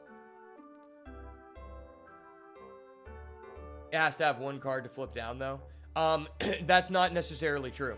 Yeah, it is, but for example, hypothetically, if they have, it kind of depends the way that you're explaining it.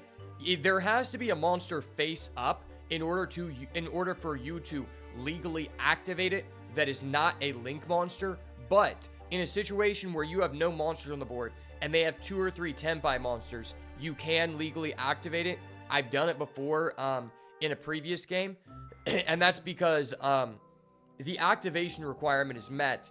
You just can't resolve that part of the card, and then you have to resolve as much as possible, which means you only resolve the second effect. But if they have 2 link monsters on the board and there are no normal monsters, then you cannot activate it. So I don't know if you meant that, but it's kind of hard to tell just with what you're saying. But that's basically how it works. But yeah, if you guys are trying to climb right now, I definitely recommend this deck. This list has been really, really good for me. And actually, one thing that has been super, super clutch was removing Chaos Angel from the deck, Muckraker, and Typhon in order to have these 2 rank 6s and a level 7 fusion. That actually comes up quite a bit because those can be very important for sending a level 8 monster for the effect of Equation Cannon, or level 7, which comes up actually quite frequently. Because an issue arises where a lot of your cards in this deck just allow you to continuously generate value. So you get into a lot of situations with this card, especially when I wasn't playing these additional higher level monsters for it to activate, is that we both like total contained too many cards to ever get a legal activation with this, and so I just died. Because realistically, the main time you're going to be getting your you're going to be able to activate this when they have like a level 4 on the field is when there's 7 cards total.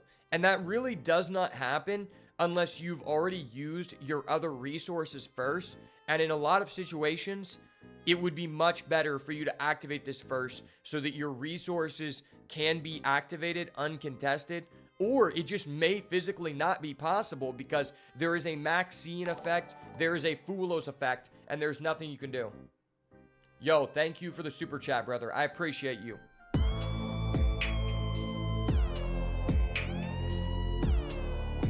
I can hear the Tenpai Timmies crying from afar.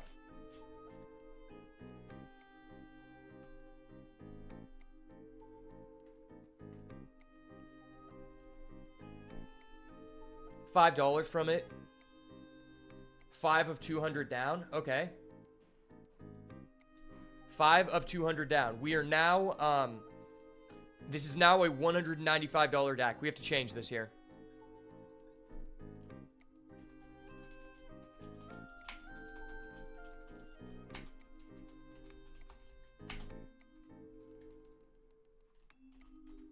That actually makes me feel very happy that I made this purchase, because I felt very self-conscious about it. But the $5, I'm not gonna lie, it made it totally worth it. Made it totally worth it, man. And it's thanks to you. Okay, I can watch your replay now. That just made me die laughing. That's what I'm here for. That is what I'm here for, brother. Most of my content, because I do a lot of other content outside of gaming, and it's mostly just based around like just doing funny shit and trolling people. On my other channel, I mostly post like recently I'm in my anime con arc, so I've been doing a lot of like videos at anime conventions, and I have like a very large vlog from the most recent one where me and my friend stayed in the presidential suite, and we went to a party there, and there was like a rave and stuff, and we were drinking and interviewing cosplay girls, and I give out like Pokemon and One Piece packs to girls with cool cosplays and have them open them in the video. It's gonna be a pretty dope video, but that's I actually just prefer to do comedic shit and like troll people IRL. I think that's like really yeah, how do I look at your replay? That's I think, in my opinion, that's just a more lucrative long-term goal, because obviously like I do this gaming content because I enjoy it, but even if I did, you know, post every single day, the maximum market cap is not something that's going to be able to support me, like financially, even like part-time.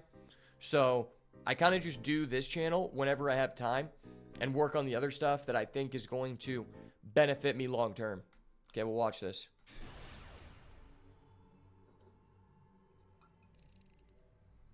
It's 325, 154, 445. The reason why I named myself that is because I can go first all the time. That's funny as fuck.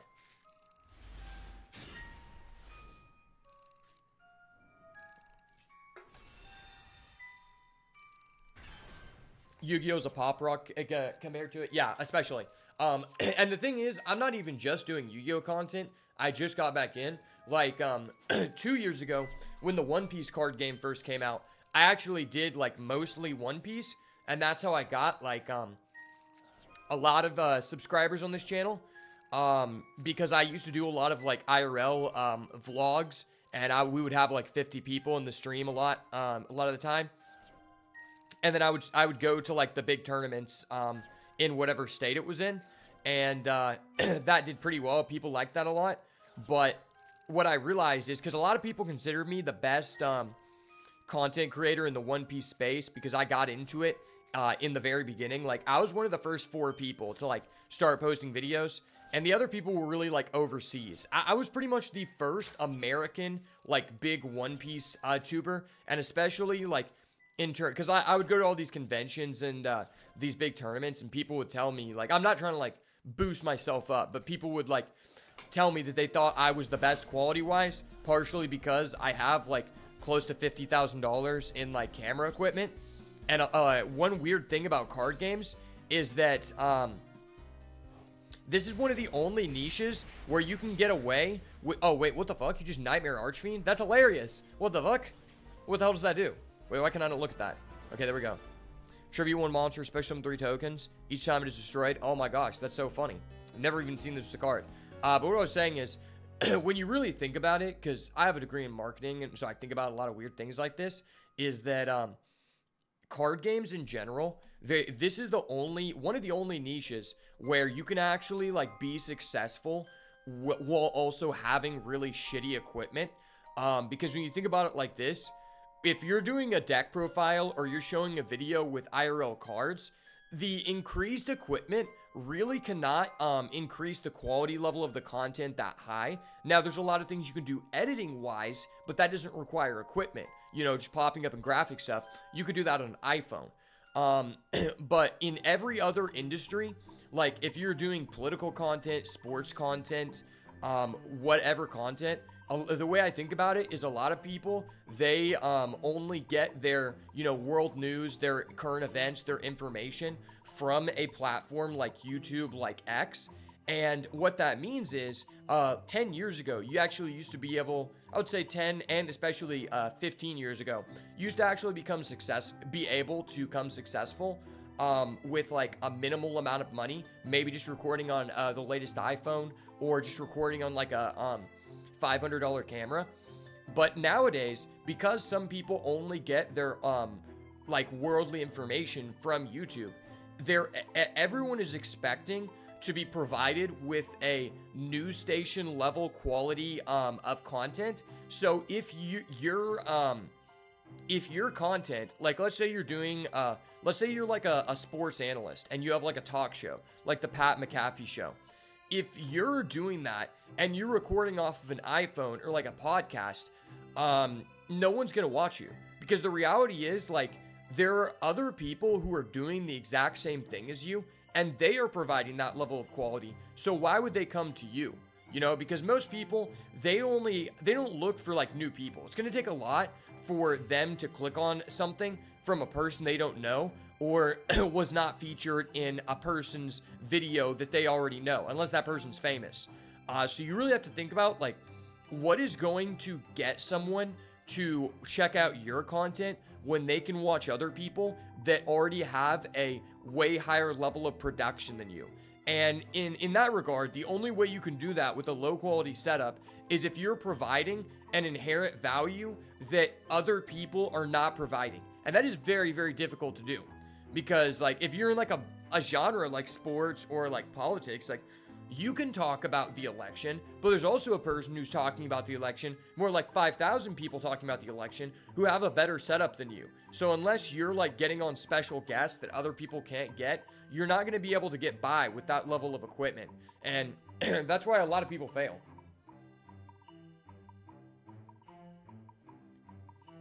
You need to keep your brand in mind. You aren't bragging. You're keeping yourself in level. Yeah, I mean, that's facts. Because what I was saying about the One Piece thing is people were telling me, like, I was the highest quality person in it. And I was posting consistently, like, a video, like, every 2 and 3 days. And they would get, like, a couple thousand views. And, like, I was, like, continuously growing. And I was making, like, you know, a little bit of money off of it. But then what I realized is that even though, like, I'm either, like, the best or the second best person in this niche, even if I went even harder and posted every single day, the maximum amount of subscribers I could get to in that market is probably 10,000. And that is not enough to actually, like, support myself long term. And I'm not saying, like, obviously, like, nothing is guaranteed. I may never be able to, like, do that. But if there's not, like, a potential that could happen or that I can grow, then I'm just not going to focus on that solely. And that's also partially why I transitioned this channel more into just doing all games in general, because I think you need to do that in the beginning, because if you get too far and you blow up, like, for example, there are some people in the Yu-Gi-Oh community, such as, let's say, MBT, Farfa, Team Samurai X1. Team Samurai X1, I think he has, like, maybe he has, like, 800,000 or something. He has an astronomically high number. But the thing is, he basically has to play the game for the rest of his life in order to continue feeding himself. And that's just not something I want to do. This channel is mostly to share my love of card games and other, like, games that I enjoy, or just other activities I enjoy with other people. And, you know, there's going to come a day where I get burnt out of Yu-Gi-Oh! Or I get burnt out of Magic, or I get burnt out of that other game I was playing before this, the Pokemon game, whatever it is. And at a certain point, it's like, okay, the whole purposes of this, of YouTube in general, is to be able to turn something that you enjoy doing into a business. And if you have to do that thing every single day, the same repetitive thing every day, well, we'll just say Yu-Gi-Oh! In this example. If you have to play Yu-Gi-Oh! Every single day in order to feed yourself, at a certain point, I can guarantee you that Team Samurai X1 does not enjoy making every video. You know, because he'll make stuff about, like, the new pack that came out. And he's, you know, making a video on Ascent. It's like, he doesn't care about Ascent. He's doing this because this pack just came out and he needs to do that before it becomes old news. And, you know, he knows the deck is terrible, but he needs to do it because it's the next thing, right? And that is something that I never want to put myself in, because once you become associated with something like Yu-Gi-Oh!, Team Samurai 1 can't just switch his content over to doing something else. He could, but he's going to lose, you know, thousands of dollars per month. And that is something that I don't want to happen to me, because I don't want to be doing something that I don't enjoy just because I feel forced to. At that point, I could just work a 9 to 5 that makes more money and still do this, you know, for fun. And I think a lot of people don't think about that until it's too late. I think that's very important to diversify yourself, especially because I think card games, like playing a card game specifically for like money, I think that's actually really bad. I personally would not want to be in Team Samurai X1's position, because you have to think about this. This is the worst thing about card games. And the main reason why I started focusing on the other channel over doing the One Piece content like a year and a half ago is I realized that even if you are the best person, the entire purpose and the entire benefit to YouTube is that if you post a really awesome video like Mr. Beast, like an insane, he does like some kind of insane challenge video. Well, anything you post, that has a reoccurring residual value, because new people who come to Mr. Beast's channel, if they're watching his content, they may go back on and look at videos and watch them that he made a year or two ago, which means his content has an infinite shelf life. Card games, is one of the only niches that I know of that your content does not get an infinite shelf life, which is really, really bad because that's the main benefit to YouTube. And the reason is because of that. Let's say, I'll just give an example of, I have a video on my channel from a red Zoro deck that I made that I topped a regional with from One Piece. The video has 10,000 views or maybe a little bit more. But the thing is, that video no one is going to go back and watch that video a year from now because that deck may no longer be viable. In fact, that video is no longer viable, which means that content is no longer relevant. So even if there are a lot of people who are searching for how to build the best Zoro deck and want to understand how to play it, that information is actually just no longer valid because there are new builds, there are new ways to play, and the cards that you want to play are cards that are in the new meta. And my video doesn't talk about that, which means that it's really bad for you to rely on that. And that's why I think people like Team Samurai are forced to post so frequently because his videos, even let's say, this Ashen video that he just made with this new pack that came out. Well, when the next pack comes out like a month from now, that video may not even be relevant then, a whole month later, which is really bad. And that's partially why you see a lot of these Yu-Gi-Oh people, a lot of the big people like Simo, they no longer do current Yu-Gi-Oh stuff. They do these challenges. They do this old school stuff that can actually garnish a longer shelf life because they know there's no money in the other stuff. And a lot of people don't think about that, and then they just get fucking stuck. And I would never want that to happen to me. I'm kind of just spitting the fire, the marketing fire. I'll be right back.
All right, I'm back, boys. Yeah, I've seen successful GOAT/Edison Yu-Gi-Oh players that are pretty successful. They have shelf life, but they don't have the capacity for huge success. That's facts. Because you also have to recognize that, like with that thing, there's a fad. There is a timer on that to where I've seen people who have actually grown to like 5,000 subs in Edison. But the reality is eventually people are trying to create multiple different formats for Yu-Gi-Oh, but it doesn't work long term because there is a, like in the comparison to Magic is there's this thing called, there's a thing called pre-modern. So pre-modern is a non-rotating format as well. And it's everything, I believe, from like 1998 to 2009 or 2010, because I think Modern came out in 2010 in Magic. And there are people who play that, but there are not consistent tournaments for it because the meta doesn't evolve. Whereas these alternative formats like Modern, Pioneer, Vintage, Legacy in Magic, those ones continue to evolve and have a larger audience, even though they aren't the main way that people play Magic the Gathering. And the same can be said about Edison. You know, Edison has already started falling off. People have moved into Tengu Plant, and most recently, I would argue there's more hype in Hat format, 2014 format than Edison. And I think there's also something to be said about eventually those Edison people will just run out of content because there's not that many things you can do in Edison. And for me personally, like, I just don't think Edison, maybe I'm biased to just liking XYZs, but the thing about Edison I don't like is there's just all these auto win button cards. It's like, oh, okay, this guy had trap dust shoot. Okay, fuck. You can literally play Frog FTK. And I feel like it's just straight up solved, where it's like, okay, the best deck is Blackwing Vayu Turbo. You know, people are telling me like, Edison is so fun. And I'm like, Edison seems fun if everyone isn't playing the best deck. If everyone agrees not to play, you know, Vayu Turbo, it sounds kind of fun for a limited time. Because like for me, for example, I have every deck in Yu-Gi-Oh history from 2011 till the end of 2015. And we basically play all the XYZ formats, starting with Dino Rabbit up into Clown Blade. Most recently, we've been playing, we got some hat decks, and I've been playing, I play Sylvans, and my friend, he plays Mermail / Spellbooks, but I also have a Plant Dragon Ruler deck. It's pretty fun.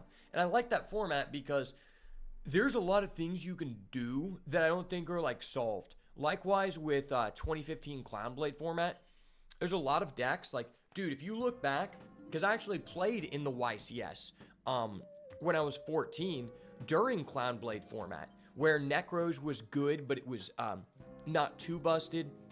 There was Burning Abyss, that which some people felt like was the best deck.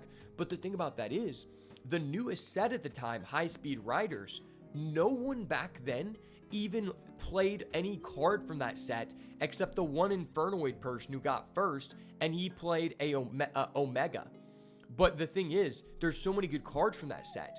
Ciphering Gear Gamma came out in that set, and no one played a single copy of Gamma in their side or main deck. Speedroid Terror Top came out in that set, and no one who was in that format played Terror Top, Takun Tomborg in their Burning Abyss deck. Those cards are insane.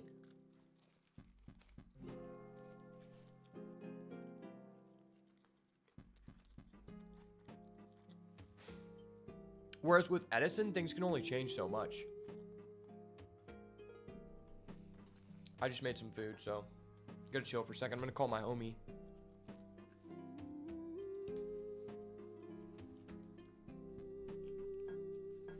I definitely want to try out domain format. I watched one video on it and it seemed fun. The card market video. What I didn't like about the card market video is it just seemed like Joshua Schmidt came in with an idea to do like really broken things, whereas everyone else was just trying to make it as similar to Commander as possible and like have fun. He just had a broken degen strategy that kind of ruined the game. And you could, like in terms of Commander, it was like Joshua Schmidt's deck was like an 8 power level. And the dude who runs the Yu-Gi-Oh! Card Market channel, I think his name is Taylor, his deck power level was like a 4. Like, his win condition was to put a big Slifer the Sky Dragon on the field and attack. And his commander gave everyone an option to reveal a card. And if everyone revealed the same card, they got to do something. Whereas Joshua Schmidt is like, okay, so I'm just going to play Live Twin, Runic, Paleo, and I'm just going to play these really busted trap cards. I'm like, dude, that's just like, that just seemed not fun.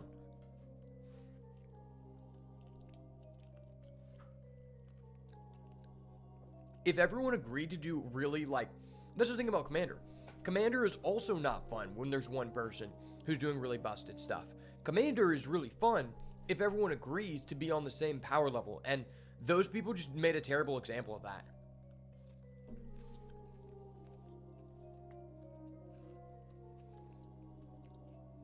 Not to say it still wasn't a cool way to just learn about the format. It was cool to see that put together with a high production value. The domain, YouTube, the creator talk about his deck wasn't the most broken thing, but the other people's decks were for fun. Yeah, okay, it wasn't that his deck was overtly busted, ending on a lot of negates. It was that there was a discrepancy between what everyone thought they were supposed to bring, right? Like, because I'm sure there's a lot of FTKs or turn 1 set up 10 negates you can do in domain format that are a lot more busted than what he did. What I will say is his deck was powerful, but he did make it interactive with the other players, and that was cool. It's just if he was going to do that, other people kind of needed to bring something with a more coherent game plan. The guy who set it up, the Taylor guy, it just seemed like he didn't even understand how the fuck the game worked. Because he was playing all these cards that were fucking useless, dude. Like, his card that gave everyone 600 attack, like, you would just never play that in any format. His deck master I also didn't think was, like, cool or fun. Because everyone just, like, has an option to just not reveal the same type. And then his deck master fundamentally does nothing. I like the guy who had the Chaos deck, though. He cheated, but it was still cool. He activated a Chaos Valkyrie effect when it was sent to grave to send any monster from his deck to grave. And you can't do that. It has to be when it's banished.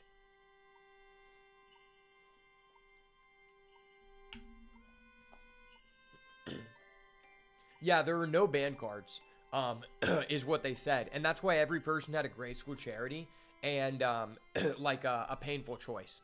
If I was playing, I would rule 0 out all those cards. If it's like an objectively busted card, I would just say, just don't put it in your deck. Because, for example, what is the point of the Taylor guy bringing his for fun Slifer the Sky Dragon deck if he's just going to add in a painful choice and a graceful charity? Like, I think it's fine if people are running, you know, a Heavy Storm, a Harpy's Feather Duster, whatever, cards that are like, have been banned, but are not just objectively OP. I don't think cards that just give you free advantage, like a Forceful Century, a Delinquent Duo, or a Painful Choice, are fun in any format. I just don't think those cards are enjoyable, and so I would rule 0 them.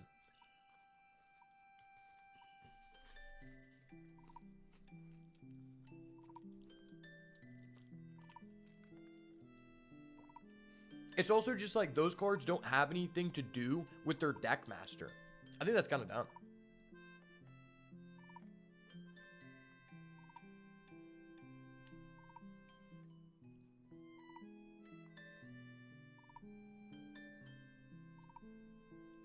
Even Pot of Greed is good. I believe in Commander because I draw 2. See, that's like, I just don't want cards like that. I don't think that's fun. It also like has nothing to do with the theme of your deck, you know? It's like, let's say Domain came out like way earlier back in the day, back when Crush Card Virus was like really oppressive and broken. And let's say hypothetically Crush Card Virus is extremely busted in Domain. It probably is, but I don't know. I would rule 0 that card out to where no one can play it unless you're playing a Kaiba themed deck. If you're playing like a Kaiba theme deck and your deck master is like Blue Eyes White Dragon or like Lord of D or even like anything that Kaiba has used, I would allow you to use Crush Guard Virus because it actually has to do with your deck master rather than it's like, oh, no, I just have this card in my deck because it's just an auto win button. I don't like that.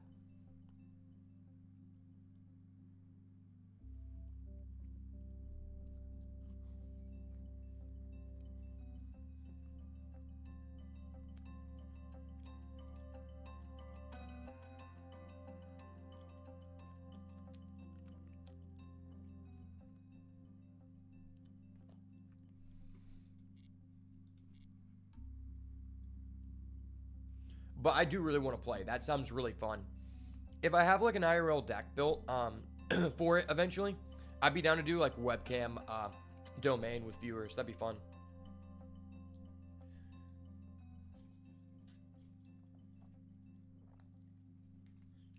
I'm actually probably going to do some webcam IRL Yu-Gi-Oh! Stream soon. Because I have a buddy that I help him like make fitness content, and like he's just my friend, but he lives in Texas, and he's been wanting me to webcam battle him so we can like prepare for events or whatever. And I recently just got back in I played for the first time. I've said this before, but a week ago my friend asked me to be on his team for this 3v3 case tournament. It was my first time playing in a year, and I ended up going undefeated until the finals, and I lost to a guy in the finals who was a YCS champion, but our team got second place, and I played a really fun 50 card Thunder Dragon Bestial deck, and I played against 6 Fiendsmith decks in a row. So the fact I was able to beat 5 out of 6 Fiendsmith decks was pretty crazy for me, and I'm gonna do a deck profile video of my team's decks since we did so well. We ended up winning, I think, like 3 or 4 boxes of Rarity Collection too. But I just let my friend keep them because we like always like share a collection, and he also paid for it. He invited me. The entry was like $150, and he didn't explain that to me. I was like, damn, I wouldn't have played because I didn't feel like I would be able to like win because I haven't played anyone in person in a year. But I ended up like hard carrying the team.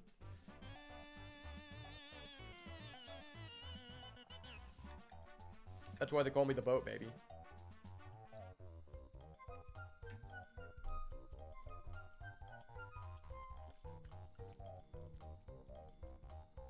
I think alternative formats are best. If there's a deck, show and tell before the duel. Yeah, no, that's facts. I agree. You should just have like an idea between you should just have like an idea between you and the people you're playing with of like what is acceptable. Like if I'm bringing a deck, like if we agree like, okay, my deck is a Thunder Dragon deck, well then your deck shouldn't be a Ryzeal Fiendsmith deck, okay? The sad reality is I think you could just make a Ryzeal Fiendsmith deck. I think you legitimately could just make a Ryzeal Fiendsmith deck. So because he didn't tell you you were able to you were able to play not under pressure. No, I have a lot of anxiety anytime I play. It actually like made like more pressure. I'm just like goated with the sauce.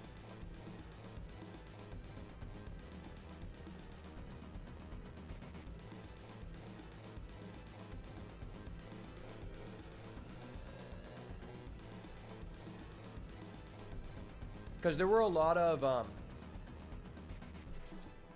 hyper competitive people there. Like legitimately, I was saying I played against a person who was a legitimate. He got first place at a YCS, so it was super competitive. But before going to the tournament, he didn't explain to me that it was a high stake case tournament. I thought it was just a casual for fun tournament. And the other thing is, I didn't actually know what anyone's deck did. Like, I learned what Ryzeal Fiendsmith did the first time I played it. But because other people didn't really know what my deck did, plus Bestials are just good against Fiendsmith, I was able to do pretty well. Yeah, no, the thing about you, okay, the reason why it was fun was because every person I played against was like a genuinely like good person. Every person I played against didn't try to rule shark me because they knew I was new. Because there's a lot of people who will do that. A lot of people do try to take advantage of new players, and I hate those people. And that's one of the reasons I took so many breaks from Yu-Gi-Oh! And quit so many times. For example, I said this a long time ago, but there was a YCS that I played in. I think it was right before COVID. And basically, it was the last round of day one. I think it was like round 9. Yeah, round 9 or 10. And if me or my opponent win our last match, we're guaranteed to make it to day 2. And basically, this guy is like high roll, and he pulls out his dice and rolls, and I'm like, sure.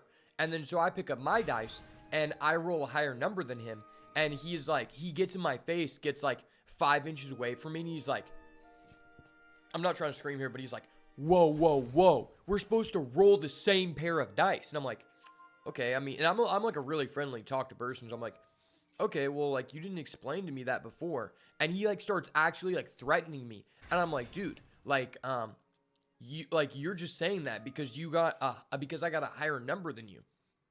And he starts threatening to call a judge, and I'm like, dude, I will call a judge on you for like threatening me. And he gets in my face, and he like gets this close to me, and he's just like saying, like, he's just talking fucking mad shit, like he's about to like physically attack me. And I'm a lifelong martial artist. Like, I've been training MMA, wrestling, jiu-jitsu, boxing. Like, I've been training every martial arts for most of my life. And when you know, I've done like several like amateur like bouts before. So like this guy like getting that close, if someone like does that to me, I'm going to knock them out and smash their head into the concrete. Like, I'm not a violent person, but this guy's legitimately threatening my life for no reason. So basically, I just like walk away from the table and just leave and just give this guy the win and just like don't say anything to him, because I knew that like I was gonna have to knock this guy out, and I didn't want to like get banned. Basically like 15 people like come around me that I've never met before, and they're like, oh my gosh, dude, I am so sorry you had to play against that guy. That guy is like a known like fuck in the community, and the way he was treating you was like terrible. And basically that situation like just gave me so much anxiety that I just didn't play for at least like 6 or 8 months, because it just gave me like a lot of anxiety, because the guy was like actually like threatening my life. And that's happened to me, like, there's been a couple, like, high-pressure situations like that in Yu-Gi-Oh! Where there's just some people that just take the game too seriously, and it makes me not want to play. Because I want to win. Like, the main thing is, like, I just want to do my best. If someone beats me, and they just, like, you know, they were just, like, better than me, or they, like, their deck countered me, like, that's fine. I have no problem with that. I really just care about, like, myself. Did I personally like misplay, or did I ever do everything I could do? Like, that's my goal. If I don't get first, like, that's fine, whatever. And then secondly, I want to like make the other person, every time I play against someone, I want to make sure that they're more glad to have met me than not by the time we end the match, because it's like a social aspect. If I didn't want to like get to know like cool people and like enjoy, you know, like a fun activity with them, then I would just stay home and just play video games alone in the dark. You know, like, that's the part of experience. And that's why I really hate like webcam tournaments, because they don't really like embody that aspect of it for me. But there's just so many people that like, I feel like at every game store, everyone knows like 1 or 2, maybe even like a handful of these people that are single-handedly there just to lower the experience for the other player, like specifically in Yu-Gi-Oh! And those are the people that make me like not want to play, because like I'm there to have fun and like do something with my friends, and you're like ruining that experience, you know? So like, if those people are in that environment, like, I just don't go to that locals. And, like, what I've realized a lot of it is that there's just, like, a set amount of these people that the reason they're acting like this, they're being a dick, and, like, even at locals, they're, like, trying to shark you. They're, like, you know, being, like, extremely disrespectful to you and, like, talking shit, is because there's a group of people that, the reason they're like that is because they have, like, a bad life, like, outside of the game. And this is, like, the one situation where they can take out, like, their frustration about how unhappy they are with their life on someone else. And it, like, gives them, like, a sense of power to do so. And, you know, there's just been times like that. Like, for example, back when I used to play, before I stopped playing, like, consistently at the end of 2022, there was this guy that would go to the locals where my friend worked at, and me and my friend would go there, like, and, like, we would get food and then, like, go play in the tournament together and, like, chill on his day off. And what what ended up happening was there was this guy who was there, and he always went on the Monday tournament.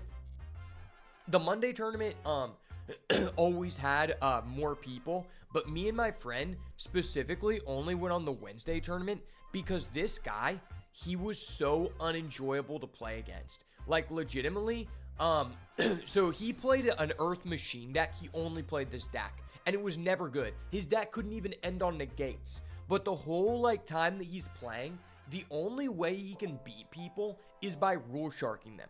Like, he would be in situations where, I saw one of my friends play against him one time, and he's like, my friend's like, hey, can I look at your graveyard? Because he had, like, an effect that could banish something from his graveyard. And he's like, sure. And then he just takes a card out of his own graveyard real quick. And my friend Chan is like, hey, bro, like, wait, what are you doing with that card? Like, I need to look at that. And he's like, no, I'm activating it. It's already activated. And it's like, he's like, no, bro, like, I need to look at your graveyard. Like, what are you doing? He's like, no, sorry, I've already activated this card. And it's like, no, you didn't activate. They didn't do anything. Or he'll be like, yeah, sorry, you, he takes advantage of not explaining how his cards works or poorly explaining them in order to get advantage over other people. And he's like just like a terrible person inside and outside the game. And one time, there was this guy that played there. His name was David, and he was a really nice person. But you could tell that he was a bit, like, autistic. And so I was always, like, you know, really respectful to him because he was a really nice guy. But, you know, he had, like, social issues. So the guy who's a dickhead I'm talking about, he's playing against David. And he starts threatening David, like, screaming in his face. He's like, I will get you banned. I'm going to get you banned for this. And the guy's like, really calm about this. Like, dude, like, I can't take this. Like, I'm leaving. I'm out of here, man. Like, I don't want to play anymore. Like, you win. And I could tell that he was really sad. And I just, like, went off on the guy. And I was like, dude, I will fuck you up. Don't fucking say that shit. Like, you're a fucking asshole, dude. Like, I will fucking beat the shit out of you. Don't you ever fucking threaten this dude again. He's one of the nicest people here, and you're a fucking asshole. It's like, dude, it's a fucking locals. Oh my gosh. Like, even if you beat this guy, which you probably would beat this guy without being an asshole, like, legitimately, you're gonna win 2 packs. Is that really gonna change your life? It's like, no, it's fucking not, dude. You're just a fucking asshole because you have a shitty job, you're on fucking welfare, you live in your mom's basement, and you want to take it out on this other person who's just here because they have a limited amount of time per week to be able to actually, like, do something fun with your life. And you're just ruining for them. Like, fuck you. You're an asshole.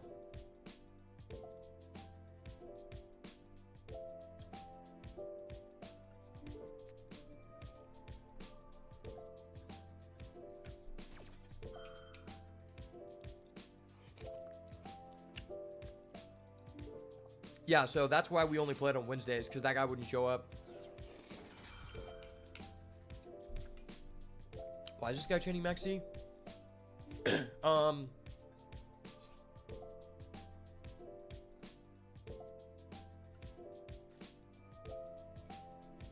guess I can chain welcome.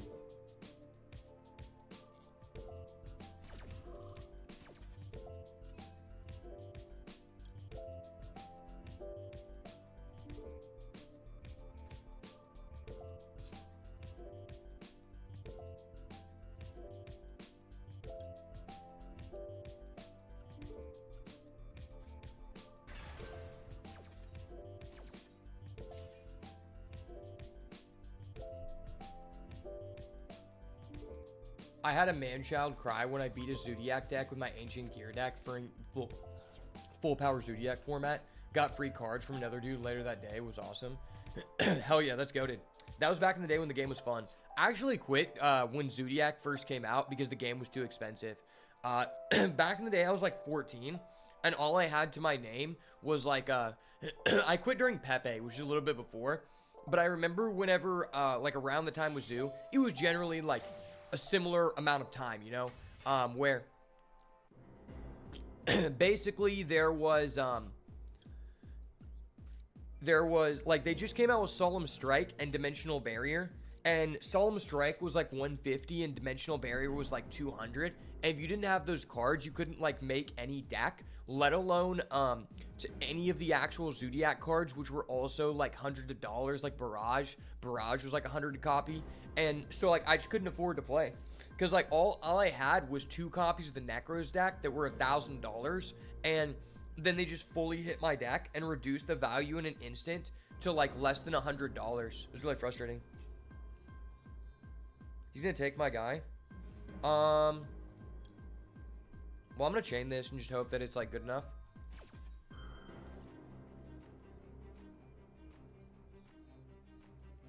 Buddy, you don't have a chain. Sorry, buddy, you don't have a chain. No, why are you fucking chaining? Hold up. Stop chaining. Wait a minute. Hold that Something fucking ain't right. chain, you thought.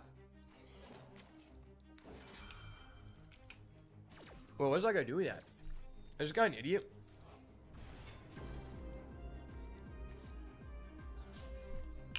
I don't think he understands how that works.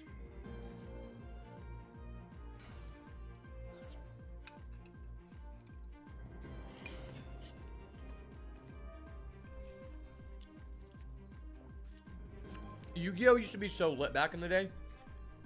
And you can tell, like, the game has developed so far to where it's, like, the negate thing and the speed thing. And, like, the main issue I have with the game is how it's less about resources. That's why I like playing decks like Labyrinth, because it actually makes me feel like in a lot of game states, because my deck, like, just slows the game down for both players. You actually get into situations where you're grinding for resources. But if you're not playing like that and both people are playing combo, a lot of the time it's like build a board, break a board, and it's a 2-turn game. But you're still spending 15 minutes in that game, a similar amount of time you would spend in a Magic game, because 12 of those minutes are the first person comboing, and 3 of the minutes are you going second and thinking about if there's a way you can do something to break the board until you realize you can't and you scoop. And that's just like not nearly as fun or as enjoyable as back in the day when it was like you had like trap cards where it was like, okay, he could have this specific staple, so I need to do this line to play around that, or like I'm gonna pro set Heavy Storm. I remember it was like that people used to call it like pro set heavy. You set Heavy Storm as your one back row, and then the other person just like sets 4 and you just flip the heavy. That shit was so fucking fun. Like, there were a lot more mind games and stuff, and nowadays it's not really like that. Every once in a while there's like an interaction that may like take you into that realm, but it's just not nearly the same in any way. And they've also just made the game too overtly complicated. And a good example of this, and how you know it's gone too far, is because back in the day, there were several YCSs. Like, I know, I think it was in 2013, the guy, it was either 2012 or 2013, during Wind Up in Zector Dino Rabbit format, one of my favorite formats of all time. The person who got first place at the Nationals, his name was Tyler Tabman. I just remember him from the video, and he played Wind Up, and I think he was like 15 or 16 at the time when he won. If you look at the modern game of Yu-Gi-Oh!, I mean, I think there's been like one time in the past 7 years where a person who won a YCS was 18. But back in the day, it was very possible that like a 13 to 15-year-old kid could win or get top 4 at a YCS. Now, I think that's just not possible, because there's a certain level of gatekeeping in the game where it doesn't really matter how much you're doing to like put in work to get better at the game. If you haven't been playing for 10 years, you're just not going to have as much experience in these situations and like the same kind of thought process as another player or like a lot of the pro players. If you look at them, the people who are consistently winning today are the people who have all played 10 plus more years. Like, one of the only people who's like consistent that has been playing for less than that amount of time is just Pac. But the thing about Pac is he's like constantly playing at a level, like he's going to like 4 locals a week. He's playing at like 8 hours a day when he gets home, which most people who have fucking lives, they have like cool guy shit to do, like go touch grass, interact with females, like not be playing the same damn fucking game for like 12 out of your 24 hours per day. Like they're not gonna be able to do that. And even to be more fair, he started in 2018. That's still fucking like 7 years ago, dude. That's like 7 years ago. So he's been playing for a long time too. It's almost impossible for a person who just got into the game to top a YCS. Like, you have to get really lucky, especially in some of these formats.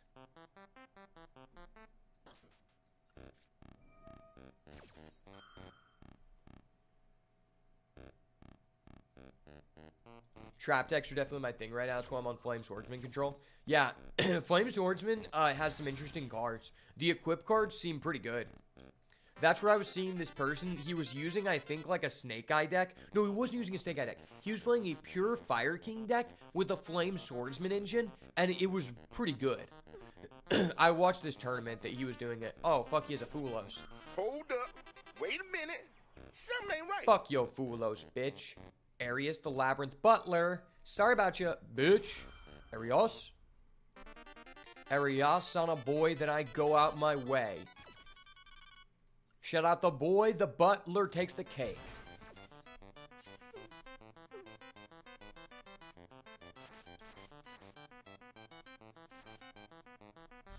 Yes, sir. Fuck a Fulos, I'm just trying to make it out the den. I'm really doing this for the fucking gang. I'll bounce my Arias. You know he's furious. I'll use my lovely and they can't even chain. Yes, sir. Lovely. Boop. Ooh. Wait, this guy had an Ash and he didn't Ash my big welcome? Well, that tells me that he just drew that Ash, which is awesome. I love that. I love that he didn't have an Ash whenever I activated my big welcome, and now he no longer has an Ash anyway. Bro, you don't have any response. If you had a response, you would have Veilered my lovely on that effect. You play it with the Labyrinth engine to get more board wipes. Labyrinth is just goated. Wait, why didn't he just Ogre a second ago? What the hell? Okay. So you're gonna pop my lovely, and I'm just gonna set my big welcome anyway? What is the point of this? What is the fucking point of this, bro? That literally does nothing for you.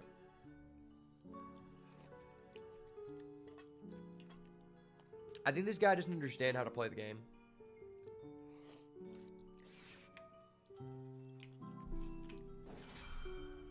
Oh, what the hell? Okay. I'm gonna use my... Well, since you're gonna get rid of my big welcome, I'm gonna just set another big welcome. Bro, this guy used 3 hand traps on me and I fucking FTK'd him. That's so funny.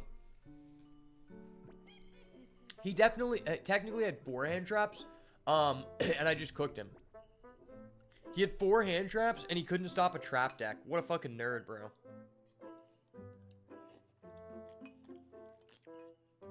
This guy couldn't handle the goo.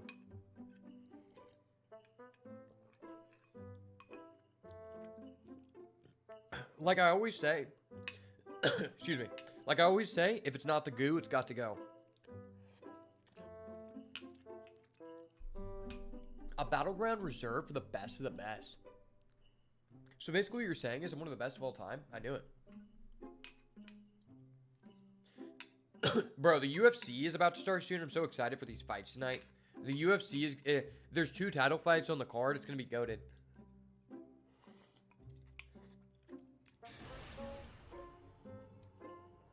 It's Islam Makhachev versus Money Moicano, who just stepped in on last minute. And then in the co-main, Merab Dvalishvili versus Umar Nurmagomedov. The Dagestanis are on the come up. We need the Americans to come back.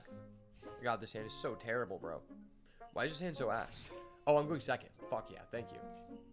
Oh yeah, Blue Tang.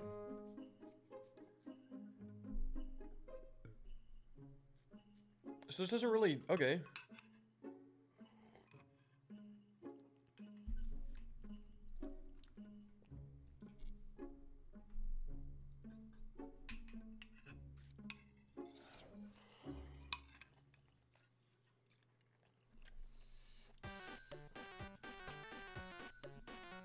I'm gonna max C. Max C. The best part about this deck is when you go second and just draw Arius. And you like max C and draw into a floodgate and just flip it on turn 0. Okay, I'll talk to you later, brother. I'm actually gonna be ending the stream soon because I have friends coming over to watch the UFC tonight. There's just some really big fights. And people always come over to my house to watch the fights. It's the first pay-per-view of the year.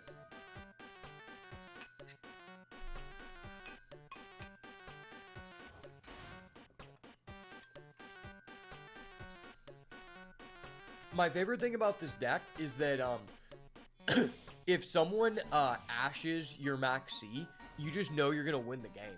Because it's like, what the hell is he gonna do? What does that do?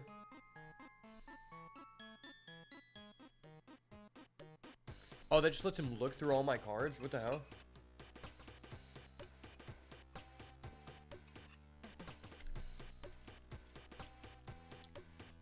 Damn, that's OP.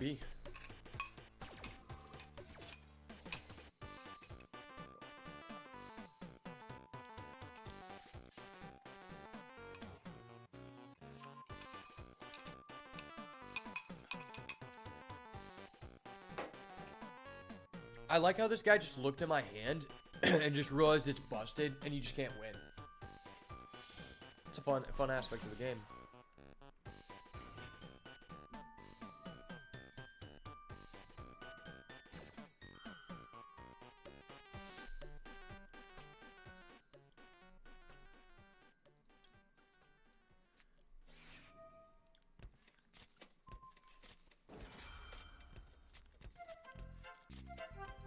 Please no cross-out designator. Okay, it doesn't have a cross-out designator.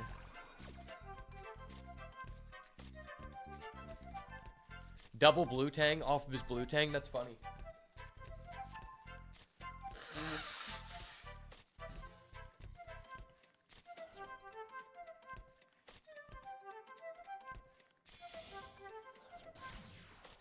Coral Anemone. I think I negate this.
Damn, boys. I think the best thing for me to do is just to Arios on his turn.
Daruma OP.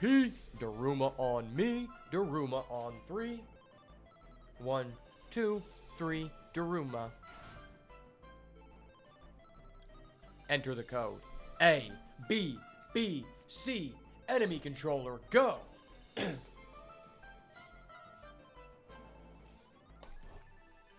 Add back blue cuck.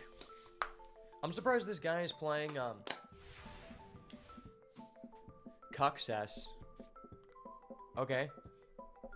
Is that good? I don't think that's good enough.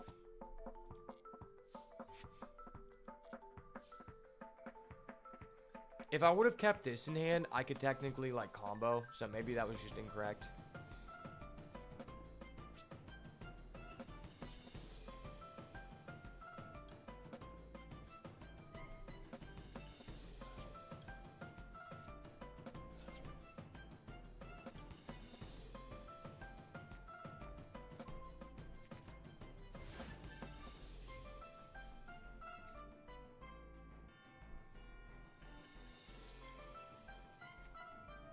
I think I'm just out.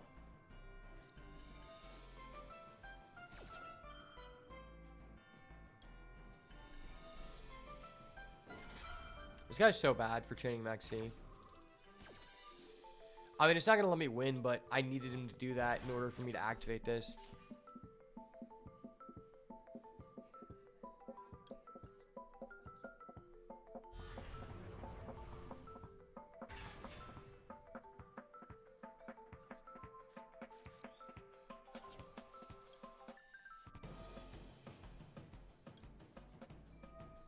I love the resource engine with this, man.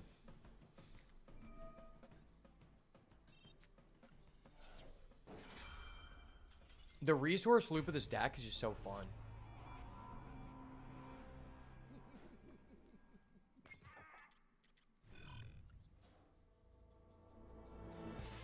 Wait, why did my rating go up from losing to that guy?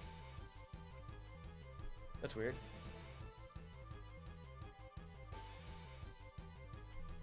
Oh, no. You want your rating number to go higher. I thought it was you wanted to go lower. I'm in the top 50%.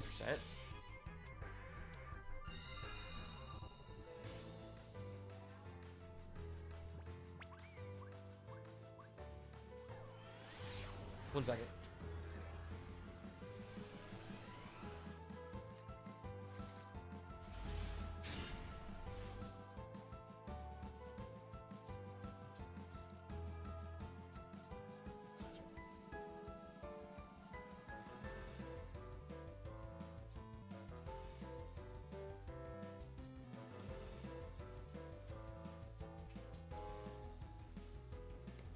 Wait, this guy just shotgunned a Perulia? What a cuck. Wow, this guy really is a cuck.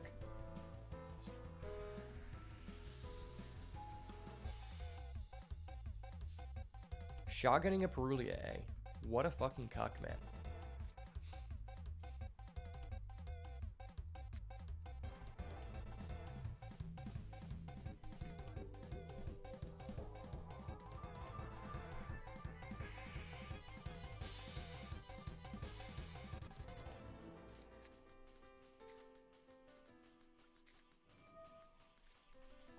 We'll go activate Arias.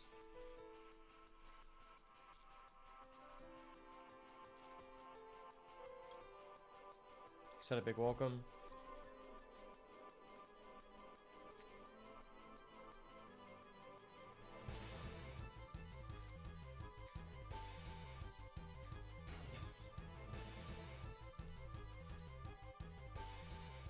We'll activate.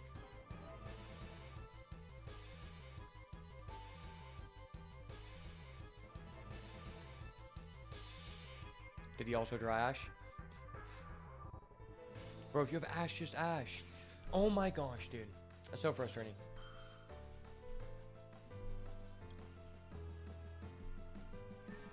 These fucking cucks, man. Bro, he had... Oh my gosh, this guy's so insane.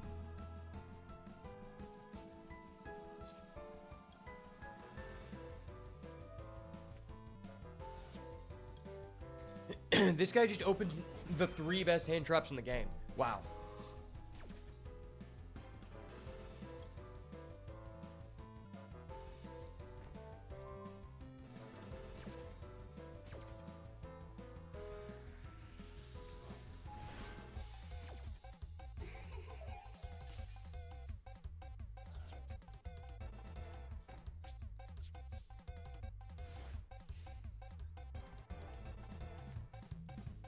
Alright, do you have another Ash?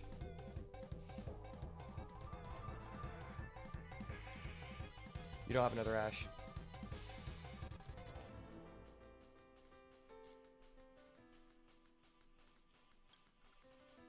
Someone lovely.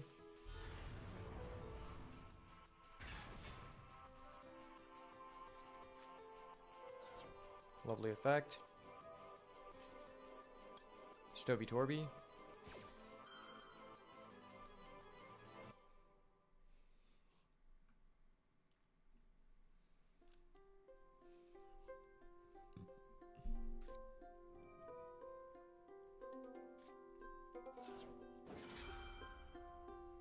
He's willing to neg 1. Okay.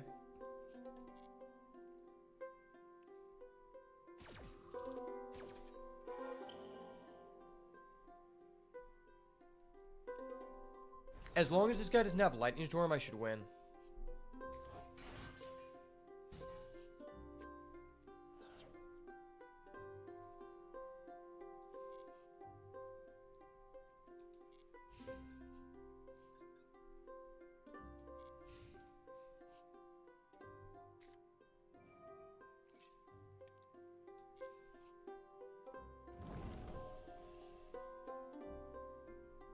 Please no Lightning Storm, no Feather Duster.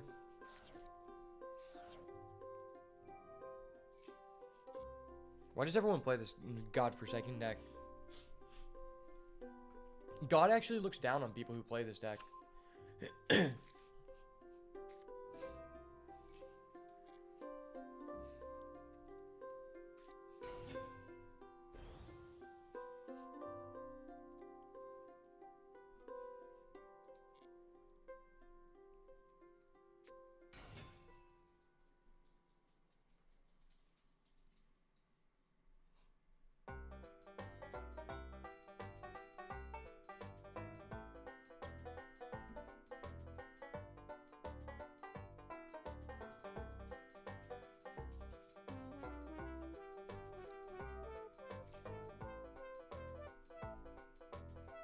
There's no way he also has Senga and Kaiman. That would mean that he opened 3 Tenpai cards.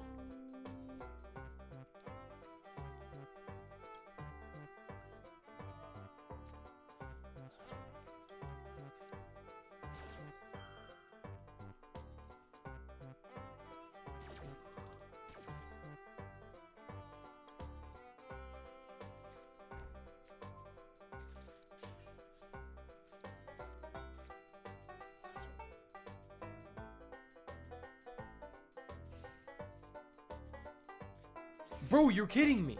Hold up.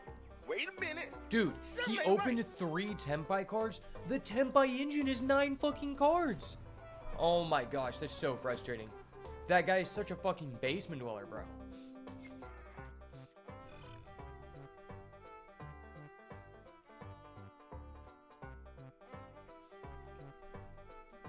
It's so ridiculous.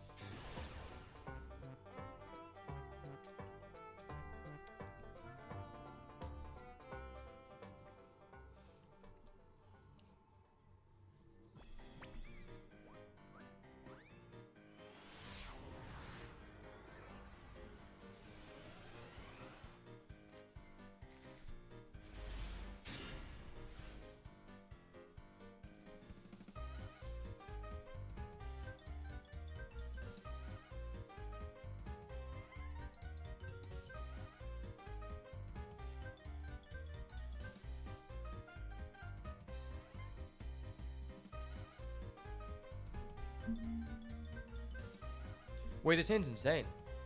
Is it insane? Wait, no, I don't. Okay. In order for this hand to be insane, my Arias has to go through. Ariana has to go through.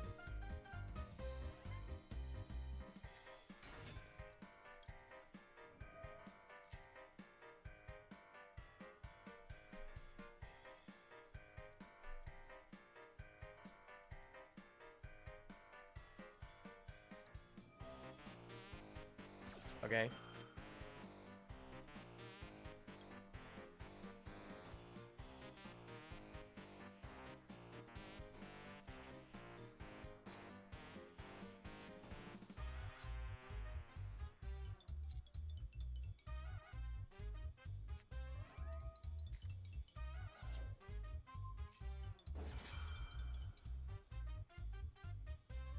Wait, is this guy stupid? I think this guy's stupid.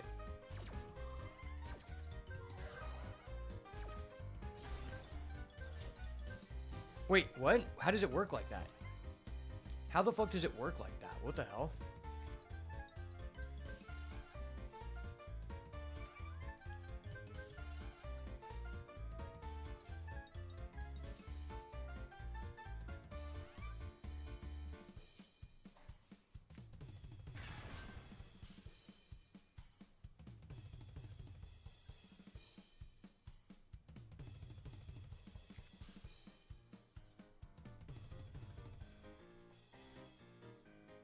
I thought my card effect would resolve in the graveyard, but whatever.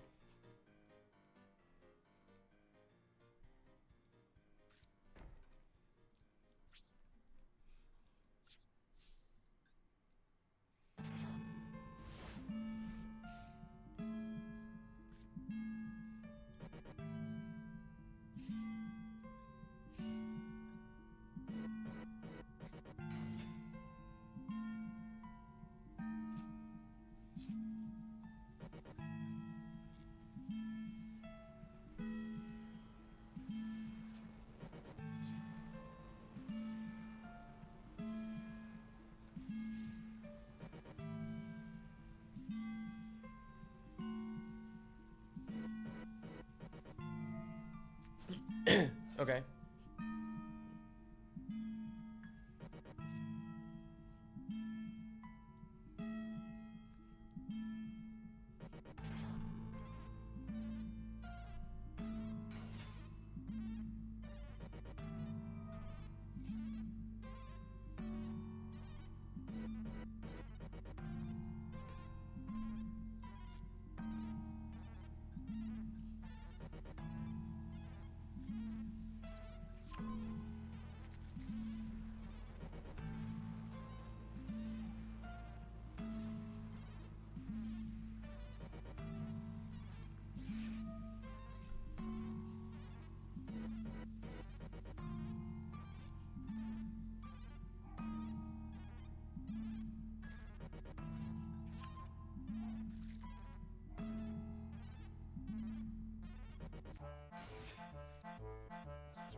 Hold up. Wait a minute. Something ain't right. Wait, why is he maxing now? He could have maxed it earlier.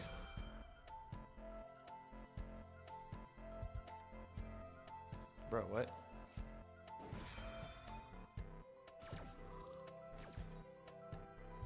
Okay. Is he on Tenpai too? Is every person on Tenpai in this fucking rank? And they're all fucking Japanese? Japanese people love not thinking. They love thinking about how they're involuntarily celibate.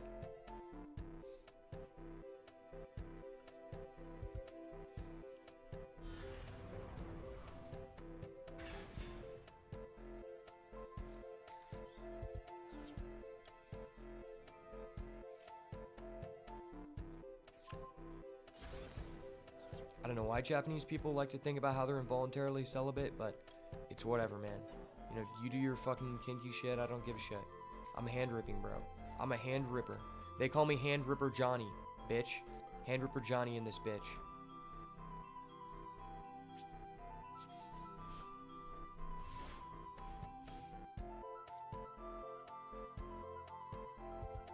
Opponent drew a card. Oh, goody.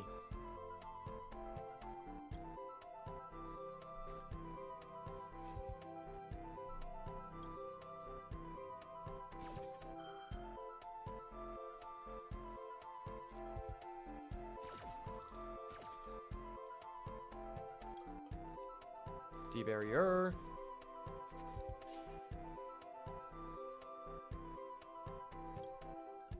Coup clock. Can't stop the clock.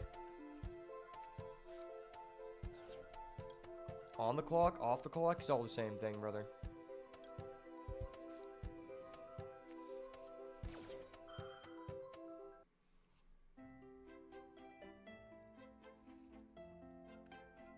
It's all the same shtick. He's chaining coup clock. Hold up. Wait a minute. Something ain't right. Hold up. Something ain't right, buddy. Something ain't right. You can't fuck with the clock, bro. Don't fuck with the clock.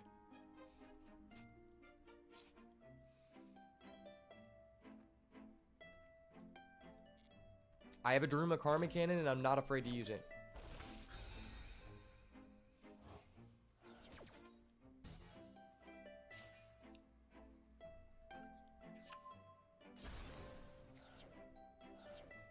Get fucked, buddy. Get fucked.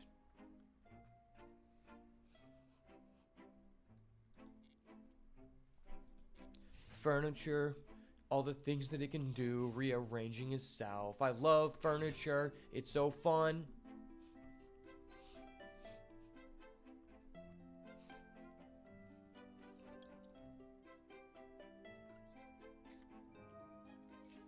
Karma Cannon. Karma Cannon. Karma Cannon.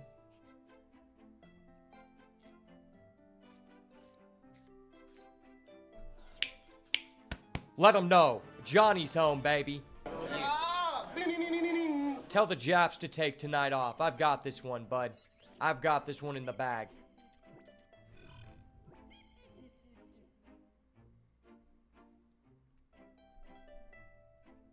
Out of our 6 games, we played our first fucking non-10 by person. That is really, really gross. But anyway... the UFC is about to start, so I'm probably about to have to get off because I've got people headed to my house soon. But I really appreciate you guys stopping by. Appreciate you guys being a part of this journey with me to hit rank 1 and being a part of the journey where I had to spend $200 just to get this far. If you aren't doing anything tonight, definitely recommend checking out the UFC. But hope to see you guys again in the future. Maybe we'll go for a top 10 run. And at some point, if there's a DC Cup and I have time, I'll do like maybe like an 18-hour DC Cup stream or whatever. See if we can actually like qualify for Worlds, you know? But regardless, whatever you do, have a wonderful weekend. May the Lord bless you, keep you, bestow his countenance upon you. Keep those dirty 10-by players away from your deck at all costs. And,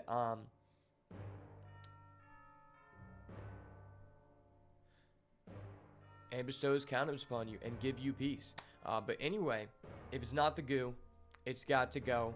And I'll see you in the next